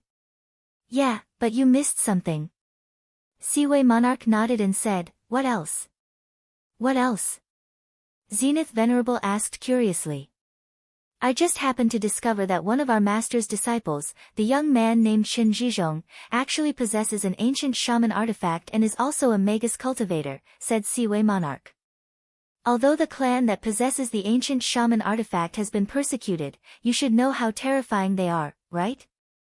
It's them. Zenith Venerable was aghast.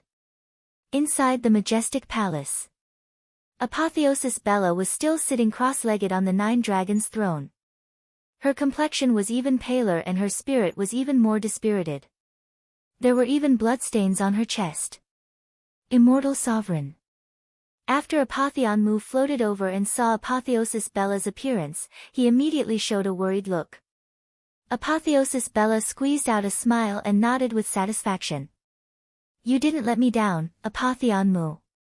The heavenly mountain was a trap set up by the enemy. Going there recklessly would only result in death.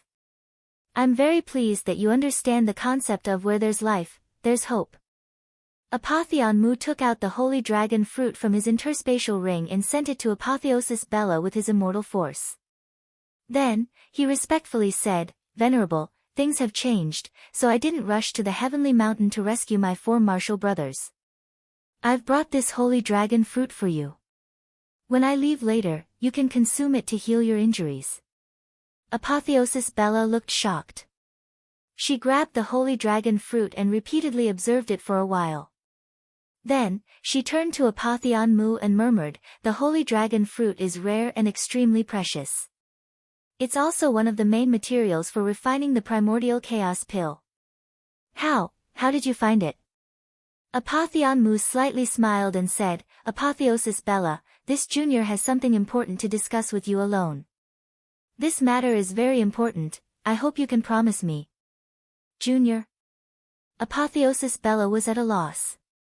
It had been thousands of years since she met Apotheon Mu, and this was the first time he addressed himself as a junior in front of her.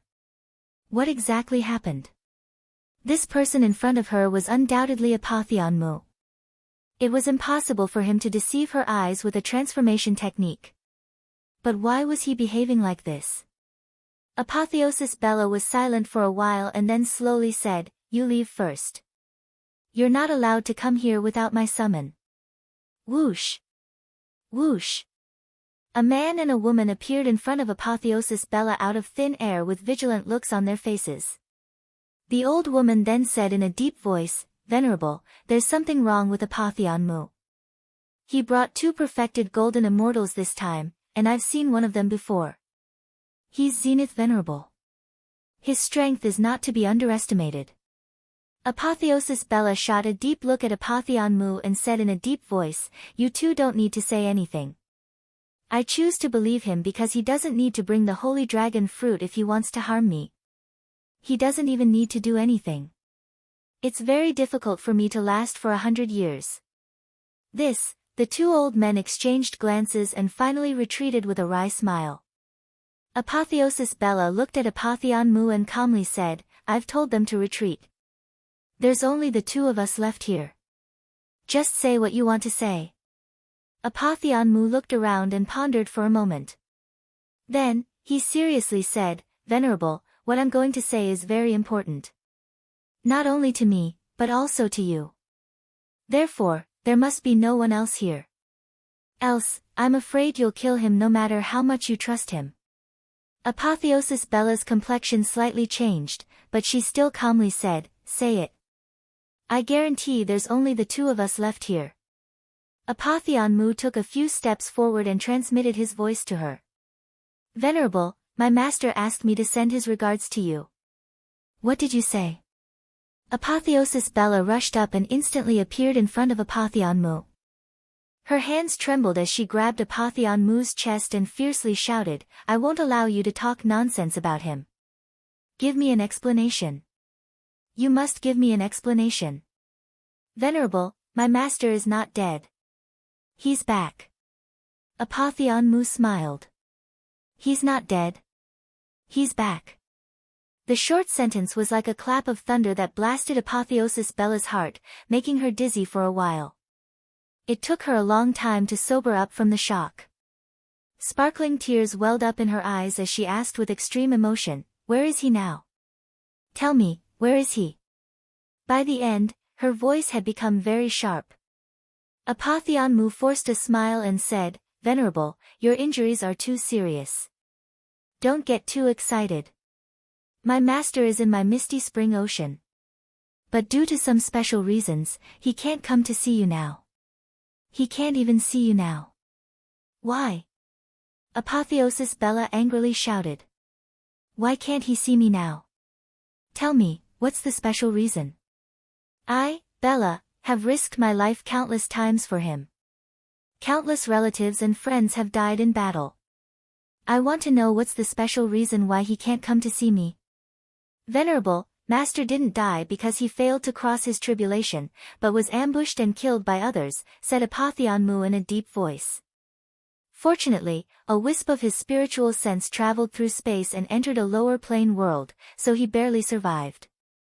Now, master's cultivation is only comparable to a weak celestial immortal at most. But in this immortal world, there are no less than 5 supremacy stage powerhouses. Do you think he can easily expose his identity? Do you think he can swagger here to see you?" Apotheosis Bella's eyes widened and she staggered backward for 5 steps before she barely managed to stabilize her figure.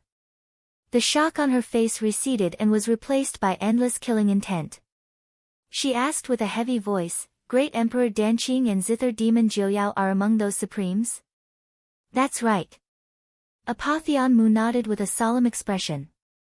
"You may not know this, but Zither Demon Jiuyao's men have appeared outside your immortal lyceum. I was besieged by 8 perfected golden immortals under Zither Demon Jiuyao when I left your place last time. If it wasn't for Master's timely arrival to kill 6 perfected golden immortals and severely injure the other 2, I'm afraid my soul would have flown away and perished by now." Apotheosis Bella finally understood why Tan Xiu couldn't come to see her. He was surrounded by enemies on all sides. That was his difficulty. 2 lines of tears kept rolling down Apotheosis Bella's face. She was crying tears of joy. Even though she was in front of Apotheon Mu, she still cried for a long time before wiping the tears on her face. "Apotheon Mu, does he still despise me like he used to? Apotheosis Bella asked cautiously with a look of fear and trepidation on her face. Apotheon Mu, he already knows what you've done for him. He feels very guilty about it. Apotheon Mu shook his head. When he talked about you back then, I could see that there was a bit of pity in his emotions. Pity? Apotheosis Bella's eyes widened and she quickly analyzed the meaning of this word. A trace of surprise gradually emerged in her eyes, followed by ecstasy on her face. Pity? He's finally moved by me. Apotheosis Bella's body slightly trembled. Hot tears flowed from her eyes again as she shouted, Apotheon Mu, tell me what he thinks and his plan. Since there are enemies, let's kill them all. He's back and there's nothing he can't do in the immortal world. I believe in him. There are 4 things in total, said Apotheon Mu with a smile. Apotheosis Bella's eyes lit up and she immediately said, tell me. I'll keep it in mind. First, only you can know that he's still alive, said Apotheon Mu. You must never tell anyone, not even those close to you. Because only you and I know that Master is still alive. Even Marshal Ant Star Tears, who is now with Master, didn't tell her. I promise. Apotheosis Bella replied in a deep voice. Second, Master wants you to take the holy dragon fruit to heal your injuries as soon as possible, said Apotheon Mu with a smile. Also, I brought you some healing pills that can speed up your recovery. Apotheosis Bella nodded seriously and said, no problem. I'll be able to recover in a few months after getting the holy dragon fruit. Immortal Bella solemnly nodded and said, no problem. After obtaining the holy dragon fruit, I will be able to fully recover in a few months. Third, Master needs immortal crystals and crystal essences. The more, the better, said Apotheon Mu. After I get them, I'll immediately rush back and give them to him. Brothers and sisters, the recommendation votes are flying. Quiet Night is striving to update 4 chapters today. I'm deeply grateful _. Chapter 1299. Apotheosis Bella took a deep breath and said, I'll send someone to get all the immortal crystals and crystal essences later. You'll bring them to him. Apotheon Mu nodded and said, the 4th matter. The Great Tang Empire founded by Master is located in the Misty Spring Ocean. Master ordered me to tell you to send people to clean up the entire Immortal Lyceum's sphere of influence and eliminate all the hidden enemies as much as possible. After we rescue my 4 martial brothers, the Great Tang Empire will expand its territory in all directions with the Misty Spring Ocean as the center. Apotheosis Bella nodded and said, I've already taken care of this matter. I'll handle it myself when necessary. I guarantee that I'll clean up all the problematic subordinates in a short time. After saying that, she summoned the 2 old men and said in a deep voice, I'll give you 2 hours to send all the immortal crystals and crystal essences the Immortal Lyceum has. Remember to send as many as you have. The 2 old men exchanged glances and immediately nodded. An hour later, they returned to Apotheosis Bella with an interspatial ring. The old man said, Venerable, there are more than 450 million immortal crystals and 87 million crystal essences in our Immortal Lyceum's vault. They're all in this interspatial ring. Apotheosis Bella slightly nodded and said, Give them to Apotheon Mu. The old man hesitated and forced a smile. Venerable, our Immortal Lyceum will have no immortal crystals and crystal essences to use once we give them all to Apotheon Mu. If we can't come up with the immortal crystals half a year later. Apotheosis Bella waved her hand and said, I'll naturally have a way when the time comes. The old man handed the interspatial ring with a large number of immortal crystals and crystal essences to Apotheon Mu and then left with the old woman. Apotheosis Bella took a deep breath and looked at Apotheon Mu. He's back. What about her? Her. Apotheon Mu's eyes flashed with killing intent and he indifferently said, she was one of the people who besieged Master. What? Apotheosis Bella seemed to have heard the most incredible thing in the world and exclaimed, how is that possible? Although she's my rival in love, no one knows her better than I do.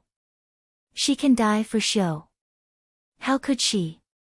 Apotheon Mu lightly said, if it weren't for Shade Demon Zhu Wushou, perhaps she wouldn't have tried to kill Master. However, she was Shade Demon Zhu Wushou's disciple. Even though she committed suicide at the place where Master died after she persecuted him, the incident of her harming Master still happened.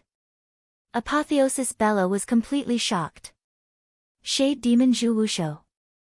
It was no wonder that Shade Demon Zhu Wushou's subordinates were present in the siege of the Rosefinch Holy Sect by Great Emperor Danqing and Zither Demon Jiuyao. It was even rumored that Shade Demon Zhu Wushou had personally killed a few elders of the Rosefinch Holy Sect. So, these rumors were all true. Among the enemies, there was also the Shade Demon Supreme Zhu Wushou. Apotheosis Bella clenched her fists and coldly said, "Whoever dares to hurt him is my enemy." Not even her. It's good that she's dead. If she's not dead, I won't let her have it easy. Apotheon Mu shook his head and sighed. Venerable Immortal, Master personally said that she's still alive. However, the matter between them had already been written off. From now on, they would only be passers-by. Also, there's one more thing I need to tell you. Master now has other women, and a lot of them. Apotheosis Bella's body trembled. After staring blankly for a long time, she suddenly burst into laughter and said, "He regretted it. Ha ha ha, he finally got it. A lot of them is good. The more the better. I'll be happy even if all the women in the immortal world are his." Ha ha ha. Apotheon Mu asked in disbelief, "Don't tell me you're not." Apotheosis Bella smiled brightly and asked back, "Jealous? Why would I be jealous? If he can have other women, I'll have a chance. What I'm most afraid of is that he doesn't have the slightest interest in any woman other than that bitch." Apotheon Mu was tongue-tied as he listened to Apotheosis Bella's remarks. His heart was in turmoil and the shock he felt was hard to comprehend. He simply couldn't imagine how much Apotheosis Bella loved his master to the extent that she could have such thoughts. After a long time, with a deep sigh, Apotheon Mu said, "Venerable, Master being able to get your feelings is the proudest thing in his life. Although he didn't say anything, I think he already regards you as one of his own." Apotheosis Bella raised her hand to wipe the tears from her eyes. Her pear-blossoming smile was extremely moving. She nodded heavily and said word by word, "I firmly believe that I'll soon become one of his own in the eyes of those he cares about. I'm looking forward to the day when I can call you Master's wife," said Apotheon Mu. Having said that, Apotheon Mu didn't stay any longer. After leaving the palace, he directly left with Zenith Venerable and Seaway Monarch. However, before the three of them left, Zenith Venerable and Seaway Monarch were keenly aware that an extremely weak figure appeared at the palace gate behind them and watched them leave. Suddenly, Apotheon Mu's body trembled. The words that were transmitted to the depths of his heart made him feel touched and admiration. It should be right. The relationship between Master and Apotheosis Bella must be very deep, said Seaway Monarch. Zenith Venerable replied, "Yes, I've seen Apotheosis Bella before. Rumor has it that she has broken through to the supremacy stage. A dignified supremacy stage powerhouse actually appeared to see us off in person. This shows that the purpose of Apotheon Mu's visit is very important to her. And this important factor is likely to be because of Master." The exchange between the two quickly ended. The two of them were even more convinced that their master, Great Tang Heavenly Emperor, and Star Cultivation Great Emperor, or someone from the Rosefinch Holy Sect, had a deep relationship. It was so deep that even Apotheosis Bella, who once loved Star Cultivation Great Emperor, had to personally see them off despite being seriously injured to show how much she valued them. A month later, Apotheon Mu's trio returned to the misty spring ocean. When Apotheon Mu handed over more than 450 million immortal crystals and 87 million crystal essences to Tan Xiu, he recounted the process of meeting Apotheosis Bella, as well as Apotheosis Bella's words and actions. Finally, he said, "Master, Apotheosis Bella gave us all these immortal crystals and crystal essences, but her immortal Lyceum's treasury has been cleaned out. Before she came back, she also told me to pass a message to you." "What is it?" Although Tan Xiu had already guessed it, he still asked with a complicated expression. The heart of the past, the feelings of true love, will never change for generations to come, said Apotheon. Tan Xiu clenched his fists and slowly loosened them. After a long time, he faintly sighed and looked at Apotheon. From today onward, you and Yen will be stationed at Repose Cliff. You must not leave unless it's absolutely necessary. Additionally, Seaway Monarch and Zenith Venerable, the two perfected golden immortals, will stay here to guard Misty Spring Island. While you're away, I've arranged an unparalleled array within a radius of 50 kilometers of Repose Cliff. Even if a supremacy stage powerhouse were to attack, you'll be able to hold on for a quarter of an hour as long as you're in charge of the array. Additionally, I've also personally arranged a spatial teleportation array that can teleport people tens of thousands of miles away. Where are you going, Master? Asked Apotheon hurriedly. I'm going to take Anti-Star Tears on a trip to the Sacred Dragon Immortal Domain. 12 immortal domains away from here, said Tan Xiu. I'm going to buy a batch of perfected golden immortal gladiators. They will become an important battle force for us to rescue your 4 junior brothers and junior sisters. Master, the journey to the Sacred Dragon Immortal Domain is very long and there are several chaotic immortal domains in between, said Apotheon hurriedly. I'm really worried if you only take Anti-Star Tears with you. How about you take Zenith Venerable and Seaway Monarch as well? There's no need to take them. Don't worry. Tan Xiu shook his head. Besides Anti-Star Tears, I'll also take Dragonfly and Battle Peng with me. I know about Battle Peng, but who's Dragonfly? Asked Apotheon, confused. A smile appeared on the corner of Tan Xiu's mouth as he said, he's a child I met on the way to the Misty Spring Ocean. He's also your junior brother. I just didn't expect that I would pick up a treasure on a whim. You mean, junior brother Dragonfly is very special? Asked Apotheon in surprise. He's very special. You can't imagine how special he is, said Tan Xiu with a smile. We can save a lot of trouble as long as he's with us. Alright, I'll leave this place to you. There's no time like the present, so we'll leave today. We'll definitely come back in a few months or half a year. It's just that the plan to rescue the 4 of them has to be put on hold. Apotheon nodded and said, the best time to rescue them is when we're well prepared. I'm sure we can make it even if we have to wait for half a year. In the vast universe of the immortal world. Tan Xiu sat cross-legged on the golden carriage pulled by the Cloudpiercer beast, quietly cultivating, while Dragonfly and Battle Peng sat cross-legged on both sides of him, seriously cultivating. Only Star Tears, clad in a black robe and carrying an immortal sword on her back, was calmly watching the surroundings. Star Tears couldn't understand why Tan Xiu only brought the 3 of them out this time. From her observation of Tan Xiu, she had always thought that Tan Xiu was afraid of death. He didn't even hesitate to spend a huge number of immortal crystals and crystal essences to buy a large number of golden immortals from the convict arena. He even bought 3 perfected golden immortals. However, she also found another situation. Her master rarely communicated with her.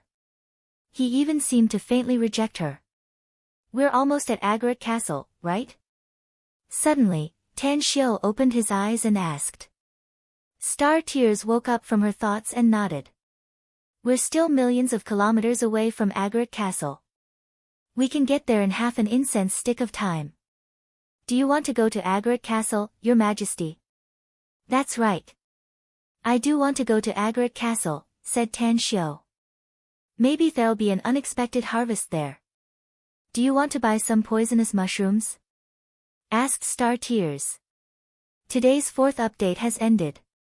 It's already the end of the month. I'm asking for monthly votes and recommendation votes. Thank you very much __. Also, Quiet Night has just updated the Stunning Beauty list on her WeChat public account. Guess who the latest Stunning Beauty is? If you haven't followed the WeChat public account, please follow it as soon as possible. Quiet Night's WeChat public account is JYJS00, or directly search for Quiet Night Thoughts in the WeChat subscription account and follow it. Fresh and hot stunning beauties are waiting for our brothers and sisters to taste __. Chapter 1300. Tan Xiu nodded and said, I've long heard that Mushroom Castle is rich in poisonous mushrooms, among which the 5-colored and 7-colored ones are the most poisonous ones. If I can buy these 2 kinds of poisonous mushrooms by chance, I'll be able to refine a poisonous pill, which will play a great role in our safety in the future. You're also proficient in refining poisonous pills, Your Majesty? Asked Star Tears in surprise. I'm naturally proficient in things that can save my life and even kill my enemies, said Tan Xiu with a faint smile. Star Tears couldn't help but roll her eyes secretly. Despite having a firm mind, she was still speechless toward Tan Xiu. She had never seen anyone who was so afraid of death. No matter what the situation was, he always put safety as the first priority. He was afraid that he would be killed if he lacked the means to save his life. A top-grade great emperor. Star Tears inwardly gave Tan Xiu a definition. Mushroom Castle. It was a mushroom-shaped city. This city couldn't be compared to the large cities Tan Xiu had encountered before, but there were hundreds of millions of races living here.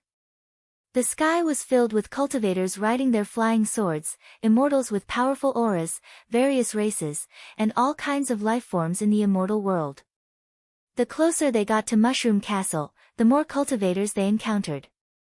However, the cultivators who could survive in the immortal world all had a keen eyesight. Countless people had seen the golden chariot Tan Xiu's group of 4 and realized that they were very powerful. After all, just the cloud-piercing beasts emitting a soft white light seemed to be immortal-grade immortal beasts. Soon, Tan Xiu's group of 4 was only 1,000 miles away from the gate of Mushroom Castle. In order to not attract attention after entering the city, the 4 got off the golden chariot and directly stored the golden chariot and the cloud-piercing beasts into the small heavenly abode artifact refined by Tan Xiu and then flew into Mushroom Castle. Come to think of it, it's been thousands of years since I've been here, right? Tan Xiu couldn't help but sigh as he observed the small mushroom-shaped buildings around. Thousands of years? Star Tears could not help but curl her lips and give Tan Xiu a disdainful look. She didn't believe that a cultivator who was at most comparable to an ordinary immortal could live for thousands of years. Inside the city, countless hawking voices rang out incessantly. All sorts of shops and stalls were using all sorts of methods to attract customers. Fantasy Pagoda. The large shops in the Mushroom Castle looked especially grand just from the outside. Outside the other shops, there were countless shop assistants trying to attract customers. However, outside the gate of the Dream Restaurant, there were only 4 majestic men coldly watching the passers-by and guarding the entrance. This is it. Tan Xiu had been here before, but there was no fantasy house here. Therefore, it was obvious that this illusory pagoda was not an established shop. However, to be able to occupy such a huge shop in the Mushroom Castle, it meant that their family's strength was definitely very strong. They entered the interior. Immediately, a wide open space appeared in front of Xiao Chen. There were many poisonous mushrooms in the huge space, but judging from their quality, they were all ordinary poisonous mushrooms. In addition, there were also some other goods besides the poisonous mushrooms, but their quality was very mediocre. Welcome, distinguished guests. May I know what you need? A delicate and pretty shop assistant in a white dress greeted them and asked with a professional fake smile. I need to buy some poisonous mushrooms, at least 5 colored ones, said Tan Xiu. If your fantasy house has them and the price is affordable, I'll buy them. If not, I'll leave disappointed. 5 colored poisonous mushrooms? At least? The shop assistant's expression shifted and she observed Tan Xiu's group of 4 again. She then nodded and said, please follow me to the 6th floor. Our fantasy house's treasures are all placed on the 6th floor. However, all of you must be mentally prepared, because every single item on the 6th floor is extremely expensive. Expensive or not, it's your business, said Tan Xiu calmly. Whether it's worth it or not is my opinion.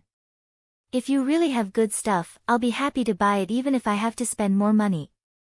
The shop assistant in a white dress faintly smiled and led the 4 to the 6th floor. An empty hall suddenly appeared in front of everyone. There were a total of 108 booths in the hall, each with an item on it. Kongdong, I saw this Octogem's golden lotus pagoda first, so I'll never give it to you. Don't think that your vast martial sect is so powerful. If you provoke me, I'll just kill you and leave. An old man with long white hair and a walking stick glared at one of the 5 people in front of him and fiercely shouted. The leader of the 5 people had a hooked nose and triangular eyes, looking very mean. At this moment, he gloomily looked at the old man and coldly said, I'm afraid the vast martial sect's powerhouses will arrive before you can kill me. Old geezer, this Octogem's golden lotus pagoda is an immortal artifact that can only be fully controlled by a golden immortal. You're just a celestial immortal, yet you want to take it for yourself. I can't keep it. The old man angrily shouted. I'll naturally be able to use it when I break through to the golden immortal stage one day. This Octogem's golden lotus pagoda is a treasure that can only be found by chance. Kongdong clenched his fists and directly sent a message token under the old man's fierce eyes. Then, he proudly said, I'll let you be arrogant now, but I'll make you kneel and beg for mercy when the powerhouses of my sect arrive. The old man's expression changed and he hesitated for a moment. He then turned to look at the silent shop assistant and said in a deep voice, It's a rule in the immortal world that when a treasure is fancied by many people, the highest bidder will obtain it, right? The shop assistant nodded and said, That's right. Do you want to bid for it? That's right. We want to bid for it, said the old man resolutely. The price of this Octogem's golden lotus pagoda is 2 million immortal crystals. I'm willing to bid too. 1 million immortal crystals for it. You dare to compete with me in wealth, old geezer? Kongdong angrily yelled. Buddy, I'm willing to buy this Octogem's golden lotus pagoda for 3 million immortal crystals. The old man slightly furrowed his brows and coldly said, 4 million immortal crystals, 5 million. Shouted Kongdong. The old man's brows furrowed deeper. After being silent for a long while, he slowly said, 5 million immortal crystals. That's all the immortal crystals I can take out. If you can offer a higher price, I can give this Octogem's golden lotus pagoda to you. Kongdong's face turned black. He was very rich and the elders of the vast martial sect usually gave him a lot of immortal crystals. But the number of immortal crystals he had was only about 6 million. If he were to take out so many immortal crystals to buy an immortal artifact all at once, it would make him very poor for the next 100 years. However, he would lose face in front of this old bastard if he couldn't take it out. Once today's matter was spread out, he wouldn't be able to raise his head for many years. 6 million immortal crystals. Kongdong gritted his teeth and shouted sternly. A bitter look appeared on the old man's face. He shook his head and turned around to leave, 6 million immortal crystals. Tan Xiu, who was not far away, let out a faint smile and went straight to the front of the crowd. The old man, who was just about to leave, suddenly had a change in expression. He immediately held back the thought of leaving and looked at Tan Xiu in surprise. Tan Xiu looked at the shop assistant and smilingly said, In front of a treasure, the highest bidder gets it. Am I right? You're right, said the shop assistant with a smile. Tan Xiu looked at Kongdong and asked, Do you still want to continue bidding? If you don't, this Octogem's golden lotus pagoda will be mine. If you continue bidding, maybe I'll continue to increase the price. Never in his wildest dreams did Kongdong expect that someone would intercept him halfway. He fiercely glared at Tan Xiu and angrily shouted, Where the hell did you come from, you bastard? You actually have the qualifications to compete with me? Are you tired of living? Pa! Tan Xiu moved lightning fast and slapped him in the face, sending him flying tens of meters away and heavily hitting the ice-cold ground. He then sneered and said, How dare you be so arrogant and domineering in front of me? You're the first person who dares to insult my people, especially to my face, and you're the first person to not die. Damn! How dare you hit the people of our vast martial sect? Are you tired of living? An Earth Immortal expert of the vast martial sect angrily shouted and was about to attack. The other 3 people around him also unleashed their immortal swords, ready to go all out. I didn't kill you just now to give face to the shop owner. Tan Xiu sneered. Since you're courting death, then I'll fulfill your wish. As his voice faded away, a stream of light instantly passed through the four people and directly killed them while they were unable to dodge or block it. It was Battle Peng who attacked. The shop assistant wanted to stop him, but it was too late. He could only watch helplessly as the four people were killed. He hurriedly shouted, "You're not allowed to kill people in our shop." Battle Peng didn't stop after killing the four people in an instant. Instead, he beheaded Kong Dong and punched him into minced meat. Only then did he say with satisfaction, "My master gave you face and only slapped them. But since they were courting death, we had no choice but to be impolite." The shop assistant was furious. Tan Xiu shot him a cold look and said overbearingly, "What about us? What's the big deal about killing them? Aren't they just some ants? Why bother with such trivial matters? Besides, your Phantasmagoria Pagoda has opened its doors to do business. It's easy to get into trouble if you meddle too much. It's better to just keep your mouth shut and deal with me directly." Whoosh! A figure flickered and instantly appeared in front of everyone. It was a middle-aged man with a scholarly aura and a fan in his hand. He looked at the 5 corpses on the ground and indifferently said, "What you said does make sense, sir. But the rules of my Phantasmagoria Pagoda must not be broken. We can't just ignore you unless you can show us the strength to deter us. I can kill you within 2 breaths, do you believe me?" Battle Peng sneered. The middle-aged man was also a golden immortal. His expression slightly changed upon sensing the aura Battle Peng instantly released. He lightly smiled and said, "If you only have 1 golden immortal, I'm afraid it's not enough to deter our Phantasmagoria Pagoda. It's the last day. I'm begging for the monthly votes. Quiet Night will add a chapter for every 100 monthly votes increase. How many chapters will be released today depends on the brothers and sisters _. Chapter 1301. Star Tears stood beside Tan Xiu and her aura flashed away, but the middle-aged man's body stiffened and a horrified look appeared in his eyes. His attitude suddenly took a 180-degree turn. "Please forgive me for offending you, senior." The middle-aged man was perturbed and his attitude became particularly respectful. After all, a golden immortal was already a very powerful expert, and there were only a few perfected golden immortals in the immortal domain. Even the strongest expert in this agate castle seemed to be a late-stage golden immortal. Star Tears almost didn't feel like paying attention to the man in front of her. She maintained her composure and quietly stood beside Tan Xiu. 6 million immortal crystals, right? Asked Tan Xiu indifferently. 2 million immortal crystals and this 8 treasures golden lotus pagoda is yours, said the middle-aged man hurriedly. I don't think anyone will dare to object to this price. The pale and timid old man hurriedly nodded and said, I dare not. Only this senior is qualified to use such a treasure. Tan Xiu let out a faint smile and took out 2 million immortal crystals and threw it to the middle-aged man. Then, he said, I need to buy a 5-colored toadstool or a 7-colored toadstool. Since your clerk took me to the 6th floor, you should have them for sale here, right? Our store does have a 5-colored toadstool, said the middle-aged man respectfully. It just happened to be delivered here 2 days ago. However, we don't have any 7-colored toadstool here. If you really need it, I'm afraid you'll have to wait here for some time. We've spent more than a decade to set up this trap, and we're about to close the net soon. At that time, a 7-colored toadstool will be delivered here. How long will you have to wait? Asked Tan Xiu. It'll take 3 months if there are no accidents during the delivery, answered the middle-aged man.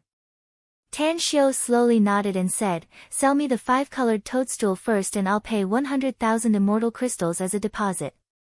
After that, I will pay 100,000 immortal crystals as a deposit. 3 months later, I will personally return here to purchase the rainbow toadstool. The middle-aged man hesitated for a moment and said, the 5-colored toadstool is very expensive, and the 7-colored toadstool is even more expensive. Will you really buy it? What's the price of these 2 toadstool? Asked Tan Xiu. The middle-aged man said, the 5-colored toadstool requires 1 million immortal crystals, and the 7-colored toadstool requires 8 million immortal crystals. Tan Xiu directly handed him 2 million immortal crystals and lightly said, I'll give you 1 million immortal crystals as a deposit. As for the remaining 7 million immortal crystals, I'll pay you directly after I see the rainbow toadstool. After all, this small amount of money is nothing to me. The middle-aged man's eyes lit up and he immediately smiled in satisfaction. Esteemed guest, please rest assured. If the 7-colored toadstool arrives, I will definitely keep it for you. Very soon. Tan Xiu took the fist-sized multicolored toadstool. Looking at the beautiful color of its body, he was secretly satisfied. Even the 5-colored toadstool could be refined into a very good poison pill. If he could get the 7-colored toadstool and refine the poison pill, perhaps even a perfected golden immortal would be greatly injured. Let's go. Tan Xiu led the group to leave the fantasy pagoda. Just as they walked for a kilometer on the crowded street, Tan Xiu's expression moved and a strange light flashed in his eyes. He turned his head and said, I'll wait for you at the tea house in front. Bring him to see me. Understood. Battle Peng slightly nodded and quickly rushed toward the old man following behind. A few minutes later. When the fragrant tea was just delivered to Tan Xiu, the old man followed behind Battle Peng and entered the tea house. He looked a bit hesitant and vigilant when he looked at Tan Xiu's group. Speak. Tan Xiu took a sip of the fragrant tea and looked up at the old man. The old man took a deep breath and said in a low voice, I wonder if Senior has 1 million crystal essences. 1 million crystal essences is just a small amount for me. Tan Xiu raised his brows. I can take it out at any time. The old man rejoiced inwardly and asked again, have you heard of the Soul Pursuit token, Senior? Tan Xiu's expression changed and he nodded. There are 9 Soul Pursuit tokens in the entire immortal world belonging to Battle Soul Supreme. 6 of them have appeared in the past. Every holder of the Soul Pursuit token can send a request to Battle Soul Supreme. No matter what it is, Battle Soul Supreme can personally handle it. You're wrong, sir. The old man respectfully said, there have actually been 7 Soul Pursuit tokens. 260 years ago, Battle Soul Supreme got the Soul Pursuit token and chased Azure Snake Supreme for 100 years before finally killing him in the desolate ruins. Hence, there are still 2 Soul Pursuit tokens left in the outside world. Tan Xiu narrowed his eyes and lightly asked, do you have the Soul Pursuit token? The old man shook his head. I don't have the Soul Pursuit token, but I have the information about it. If Senior is willing to pay me 1 million crystal essences, I can tell you the information about the Soul Pursuit token. I can guarantee that the information about the Soul Pursuit token is absolutely reliable, and it won't be difficult to obtain it. What I want to know is, how many times have you sold the information about the Soul Pursuit token? Asked Tan Xiu lightly. It's the first time for you. The old man shook his head. Tell me about it. Tan Xiu nodded. I can pay 1 million crystal essences if the information you provided is true. But let's put it bluntly first. I can only give you 500,000 crystal essences before I get the Soul Pursuit token. I'll pay you the remaining 500,000 crystal essences after I get the Soul Pursuit token. No problem. The old man looked excited and replied with a voice transmission, the Soul Pursuit token is in the vast martial sect's consecration hall, guarded by the sect's only perfected golden immortal and 18 golden immortals. How do you know that? Asked Tan Xiu with a frown. A look of hatred appeared in the old man's eyes. He clenched his fists and said with a murderous expression, the woman I love deeply is the daughter of the vast martial sect's vice sect master. Since I have no background and my cultivation aptitude is not very strong, I was finally separated from my beloved. She died under the vast martial sect's coercion. I hate myself for not having the ability to do so, else I would have slaughtered the entire vast martial sect. Tan Xiu nodded and said, I'm sorry for making you think of such unpleasant things. Here are 500,000 crystal essences. I'll contact you personally after I get the Soul Pursuit token and compensate you with the remaining 500,000 crystal essences. But if you lie to me, you'll be hunted down endlessly even if you flee to any corner of the immortal crystal world. The old man accepted the 500,000 crystal essences and firmly said, Senior, you can place a restriction on me first if you don't trust me. I know many powerful experts who have such tracking restrictions. Tan Xiu faintly smiled. He got up and came to the front of the old man. He gently patted his shoulder and asked for his message token before he turned around and left. You've placed a restriction on me. The old man's expression shifted as he watched Tan Xiu's group leave with a complicated expression. He didn't even notice how Tan Xiu placed a restriction on him. Outside Agarat Castle. Tan Xiu's eyes flickered, but he didn't plan to go to the vast martial sect immediately. After all, the other party had a perfected golden immortal. Whoosh, Tan Xiu sent out a message token and then hurried on with Battle Peng's group of 3. Sacred Dragon Immortal Domain. The Immortal World's central immortal domain was definitely ranked in the top 10 among all the large immortal domains in the entire immortal world. Golden immortals could be found everywhere here, and perfected golden immortals could often be seen. Occasionally, the figures of supremes would also appear. Convict Arena. The headquarters was set up in the Sacred Dragon Immortal Domain and was named Convict City. South City of Convict City. In a dilapidated courtyard, Old Sycamore was lying on a recliner, comfortably burping and humming a tune. A unicorn wolf was curled up at his feet, looking listless. Ding, ding, the silver bell at the door suddenly rang, and a teenage girl with a ponytail appeared in the courtyard like a gust of wind. She giggled and called out, Grandpa Wutong, there's a guest at the door. Old Sycamore rolled his eyes and grunted. This old man went out to kill some kittens and puppies a few days ago, so I moved my body too violently and now I'm aching all over. Tell your mother to receive the guests. Alas, getting old really isn't fun. Just moving a few times makes my back ache and legs cramp. The girl appeared at Old Sycamore's side with a beaming smile. She stretched out her hand and twisted his ear, grinning. My mother has gone to be a guide for other guests. Only the two of us are left in the house now. Do you want me to be a guide for others? Old Sycamore shuddered and shook the girl's hand away. No, no, no. I'll go instead. You've been a guide for others, and when have you not caused a lot of trouble? Forget it, I'll go myself. Strange, isn't there a guest coming? How come I don't see any of them? The girl pursed her lips and grunted. That guy is really arrogant. He said something like, let Old Sycamore come out to greet him personally. He's really arrogant. I originally wanted to pour a bucket of cold water on him, but who would have thought that he would have such powerful people around him? I'm a bit afraid of two of them. A glint flashed in Old Sycamore's eyes. Then, he slowly stood up and walked toward the door while dragging his body, saying, those who can make me personally greet them are all old customers, you know. But you're not afraid of perfected golden immortals, lass, yet two people who can make you afraid appear at the same time. This is really interesting. The girl rolled her eyes and then followed him with a grin. Outside the courtyard. Old Sycamore's eyes instantly narrowed when he saw the 4 people. His gaze paused on Star Tears for a moment before he turned to Tan Xiu, who was obviously their leader. He smilingly asked, honored guest, you look very unfamiliar, but you actually know me, Old Sycamore. May I know which lord recommended you to come to me? A complicated look flashed in Tan Xiu's eyes as he lightly smiled and said, there was once a little beggar who mentioned the little sycamore of Prison City. But I never thought that the former little sycamore would become the old sycamore now. A little beggar. Old Sycamore's body trembled and a sharp glint burst out from his eyes.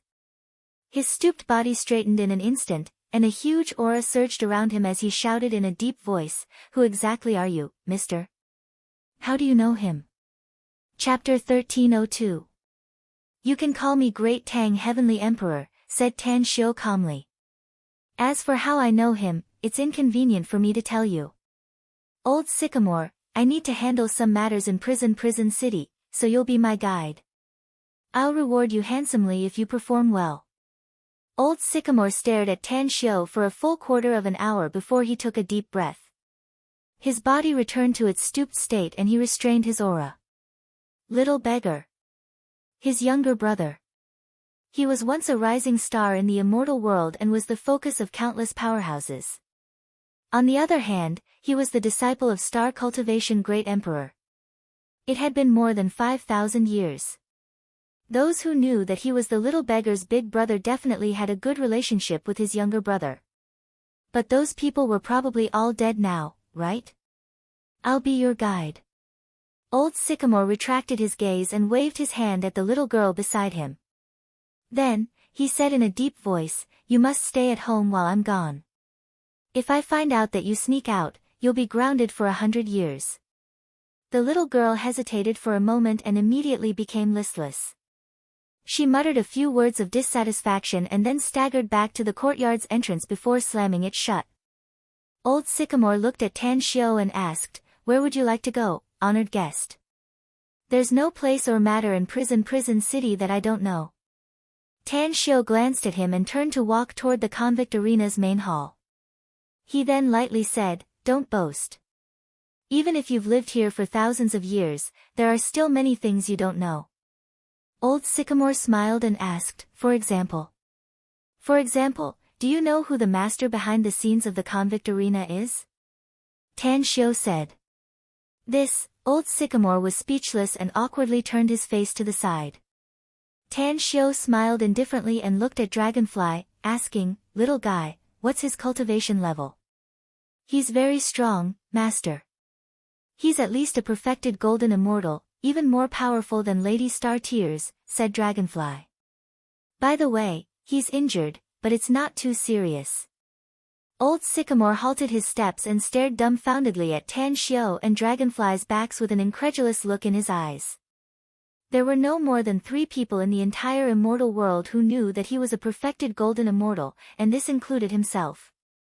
But how did he know? Just who were they? Old Sycamore faintly felt that he had no secrets to speak of in front of these people. This realization caused the string in his heart to tighten. After catching up with Tan Xiu, he asked, "Honorable guests, I still don't know what you want to buy. Or do you want to go somewhere?" Tan Xiu said, "Let's go to the prison of the perfected golden immortal level." Old Sycamore furrowed his brows and said, "Honored guest, are you preparing to gamble? Or?" Tan Xiu said, "By a perfected golden immortal." Old Sycamore's pupils shrunk. He immediately realized that Tan Xiu was a big shot with great financial resources. After thinking for a while, he said, "If you want to buy a perfected golden immortal, you don't need to go directly to the prison. I know a place that sells perfected golden immortal powerhouses. There are only about 60 perfected golden immortal deathmatch gladiators in the entire prison city, and all of them have been registered and their identities are known by countless people. But the place I'm talking about has a confidential identity, and the number is not that many. Lead the way." After saying that, Tan Xiu asked, "How many of them are there? How strong are they? What's their background?" "No more than 10 of them, and all of them are very strong. They're not inferior to the deathmatch gladiators in the prison, said Old Sycamore. "They're all from different races, overlords of some remote immortal domains. The convict arena has a mysterious team that expands its territory in remote immortal domains, hunting or capturing golden immortals and perfected golden immortals to sell and increase the number of deathmatch gladiators in the convict arena." Tan Xiu slightly nodded. He had heard of these things before, but he didn't pay much attention to it before. He thought that the convict arena was just a small fry. But now, he was keenly aware that the convict arena was very terrifying. It could be ranked in the top 10 even among the major forces in the immortal world. Deathmatch Gate. The place Old Sycamore mentioned. After everyone entered the unremarkable building, a charming and beautiful woman came to greet them and said with a beaming smile, "Old Sycamore, have you brought a customer here to buy something again?" "Yeah," said Old Sycamore with a smile. "You know the rules, so take them inside." The beautiful woman smiled. "You'll have to bear the responsibility if anything goes wrong." I understand. Old Sycamore nodded with a smile and led the 4 people inside.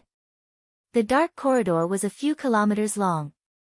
After the 5 people entered, they found that it was a completely different world. It turned out to be a heavenly abode artifact. The space inside was huge, more than 100 times larger than it looked from the outside.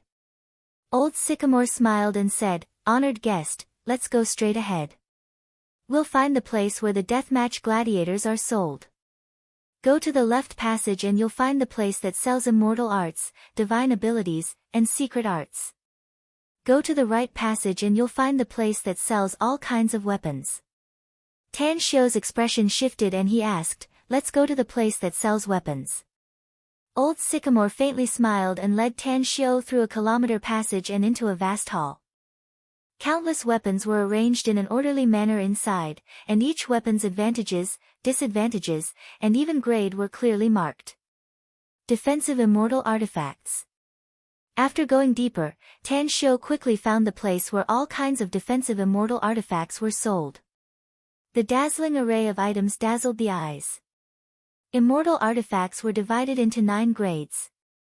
The first and second grades were suitable for ordinary immortals, the third grade was suitable for earth immortals, the fourth grade was suitable for celestial immortals, the fifth grade was suitable for profound immortals, the sixth grade was suitable for golden immortals, the seventh grade was suitable for perfected golden immortals, and the eighth grade was suitable for supremes. Ninth grade immortal artifacts.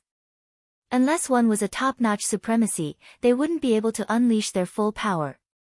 Tan Xiu found the place where the 7th grade immortal artifacts were marked according to the labels and said, "Battle Peng, Star Tears, each of you pick a defensive immortal artifact." Understood.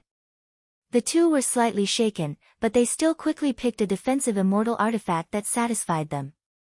Tan Xiu calmly looked at the remaining 18 defensive immortal artifacts and couldn't help but shake his head inwardly. Each of these 18 defensive immortal artifacts could withstand a full-powered blow from a late-stage perfected golden immortal without being destroyed. But they would still break under continuous attacks. Old Sycamore, there should be a 9th-grade immortal artifact here, right? Yes, there are only 3 9th-grade defensive immortal artifacts, said Old Sycamore. They are all in the array, and each of them is extremely expensive. Even a perfected golden immortal wouldn't be able to buy one of them with all his wealth. Take me there, said Tan Xiu. Old Sycamore walked 100 steps inside and stopped in a corner. He casually made a seal and 3 transparent lights suddenly appeared with 3 items inside. Myriad-toed golden armor. Heavenly soul sphere. 9 thunder treasure robe. Tan Xiu calmly looked at the 3 9th-grade immortal artifacts and turned to look at Old Sycamore. Notify the person in charge here and tell him to come see me. Understood. Old Sycamore left for less than a quarter of an hour before he returned with the charming and beautiful woman. Have you picked your items, honored guest? The beautiful woman looked at the 3 grade, 9 defensive celestial artifacts, and a strange look flashed across her eyes as she asked with a smile. Tan Xiu nodded and said, "There are 3 defensive immortal artifacts in total, 2 of which are 8th grade and this 9 thunder treasure robe. How much is it?" The beautiful woman smiled and said, "This 9 thunder treasure robe costs 20 million crystal essences. 2 8th grade defensive immortal artifacts cost 12 million crystal essences in total. That's a total of 32 million crystal essences. Old Sycamore said that you have a deep relationship with him, so he's giving you a discount of 2 million crystal essences, making it 30 million crystal essences in total." Tan Xiu took out 30 million crystal essences and handed it to the beautiful woman. "Thank you." The beautiful woman shook her head and smiled. "If you want to thank someone, thank Old Sycamore. Everyone, do you need anything else?" "I need to buy perfected golden immortal gladiators," said Tan Xiu. 6. The beautiful woman stared blankly and her expression slightly changed. She just thought that Tan Xiu was just an ordinary immortal. She didn't expect him to have such terrifying wealth. "Please follow me." The beautiful woman shot a deep look at Tan Xiu before turning around and walking away. In another space. When everyone arrived, Tan Xiu saw thousands of iron cages placed on both sides, each separated by a kilometer. From ordinary cultivators to golden immortal gladiators, there were people of every level. The beautiful woman led everyone to the innermost area and struck out a seal.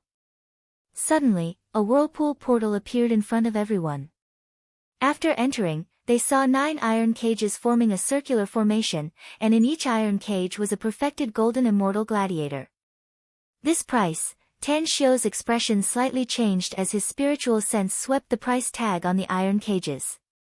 Because even the cheapest golden immortal realm gladiator required 12 million immortal crystals, whereas a woman with disheveled blue hair that sat cross-legged on the ground required an entire 21 million immortal crystals. Tan Xiu looked at the beautiful woman and asked, "Is there a discount?" The beautiful woman shook her head and smiled. "I'm sorry, but this is the lowest price. If you really want to buy 6 perfected golden immortal gladiators, I'll give you a discount." Tan Xiu smiled bitterly to himself. Adding up all the immortal stones, immortal crystals, and crystal essences he was only left with a little over 60 million crystal essences. Some of them were obtained from the spatial rings of the 6 Zenith Heaven Golden Immortals under Zither Demon Jiuyao.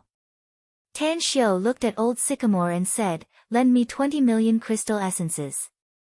Within 100 years, they would pay him back double. Old Sycamore hesitated for a moment before saying, "I do have 20 million crystal essences, but why should I believe you?" Tan Xiu forced a smile and said, "I don't have anything to make you believe me. But if you have a good relationship with the little beggar, I think you can lend it to me." Old Sycamore scrutinized Tan Xiu for a long time before throwing out an interspatial ring and indifferently saying, "There are 20 million crystal essences inside. I don't need you to pay me back double, but I hope you can give me an explanation in the future."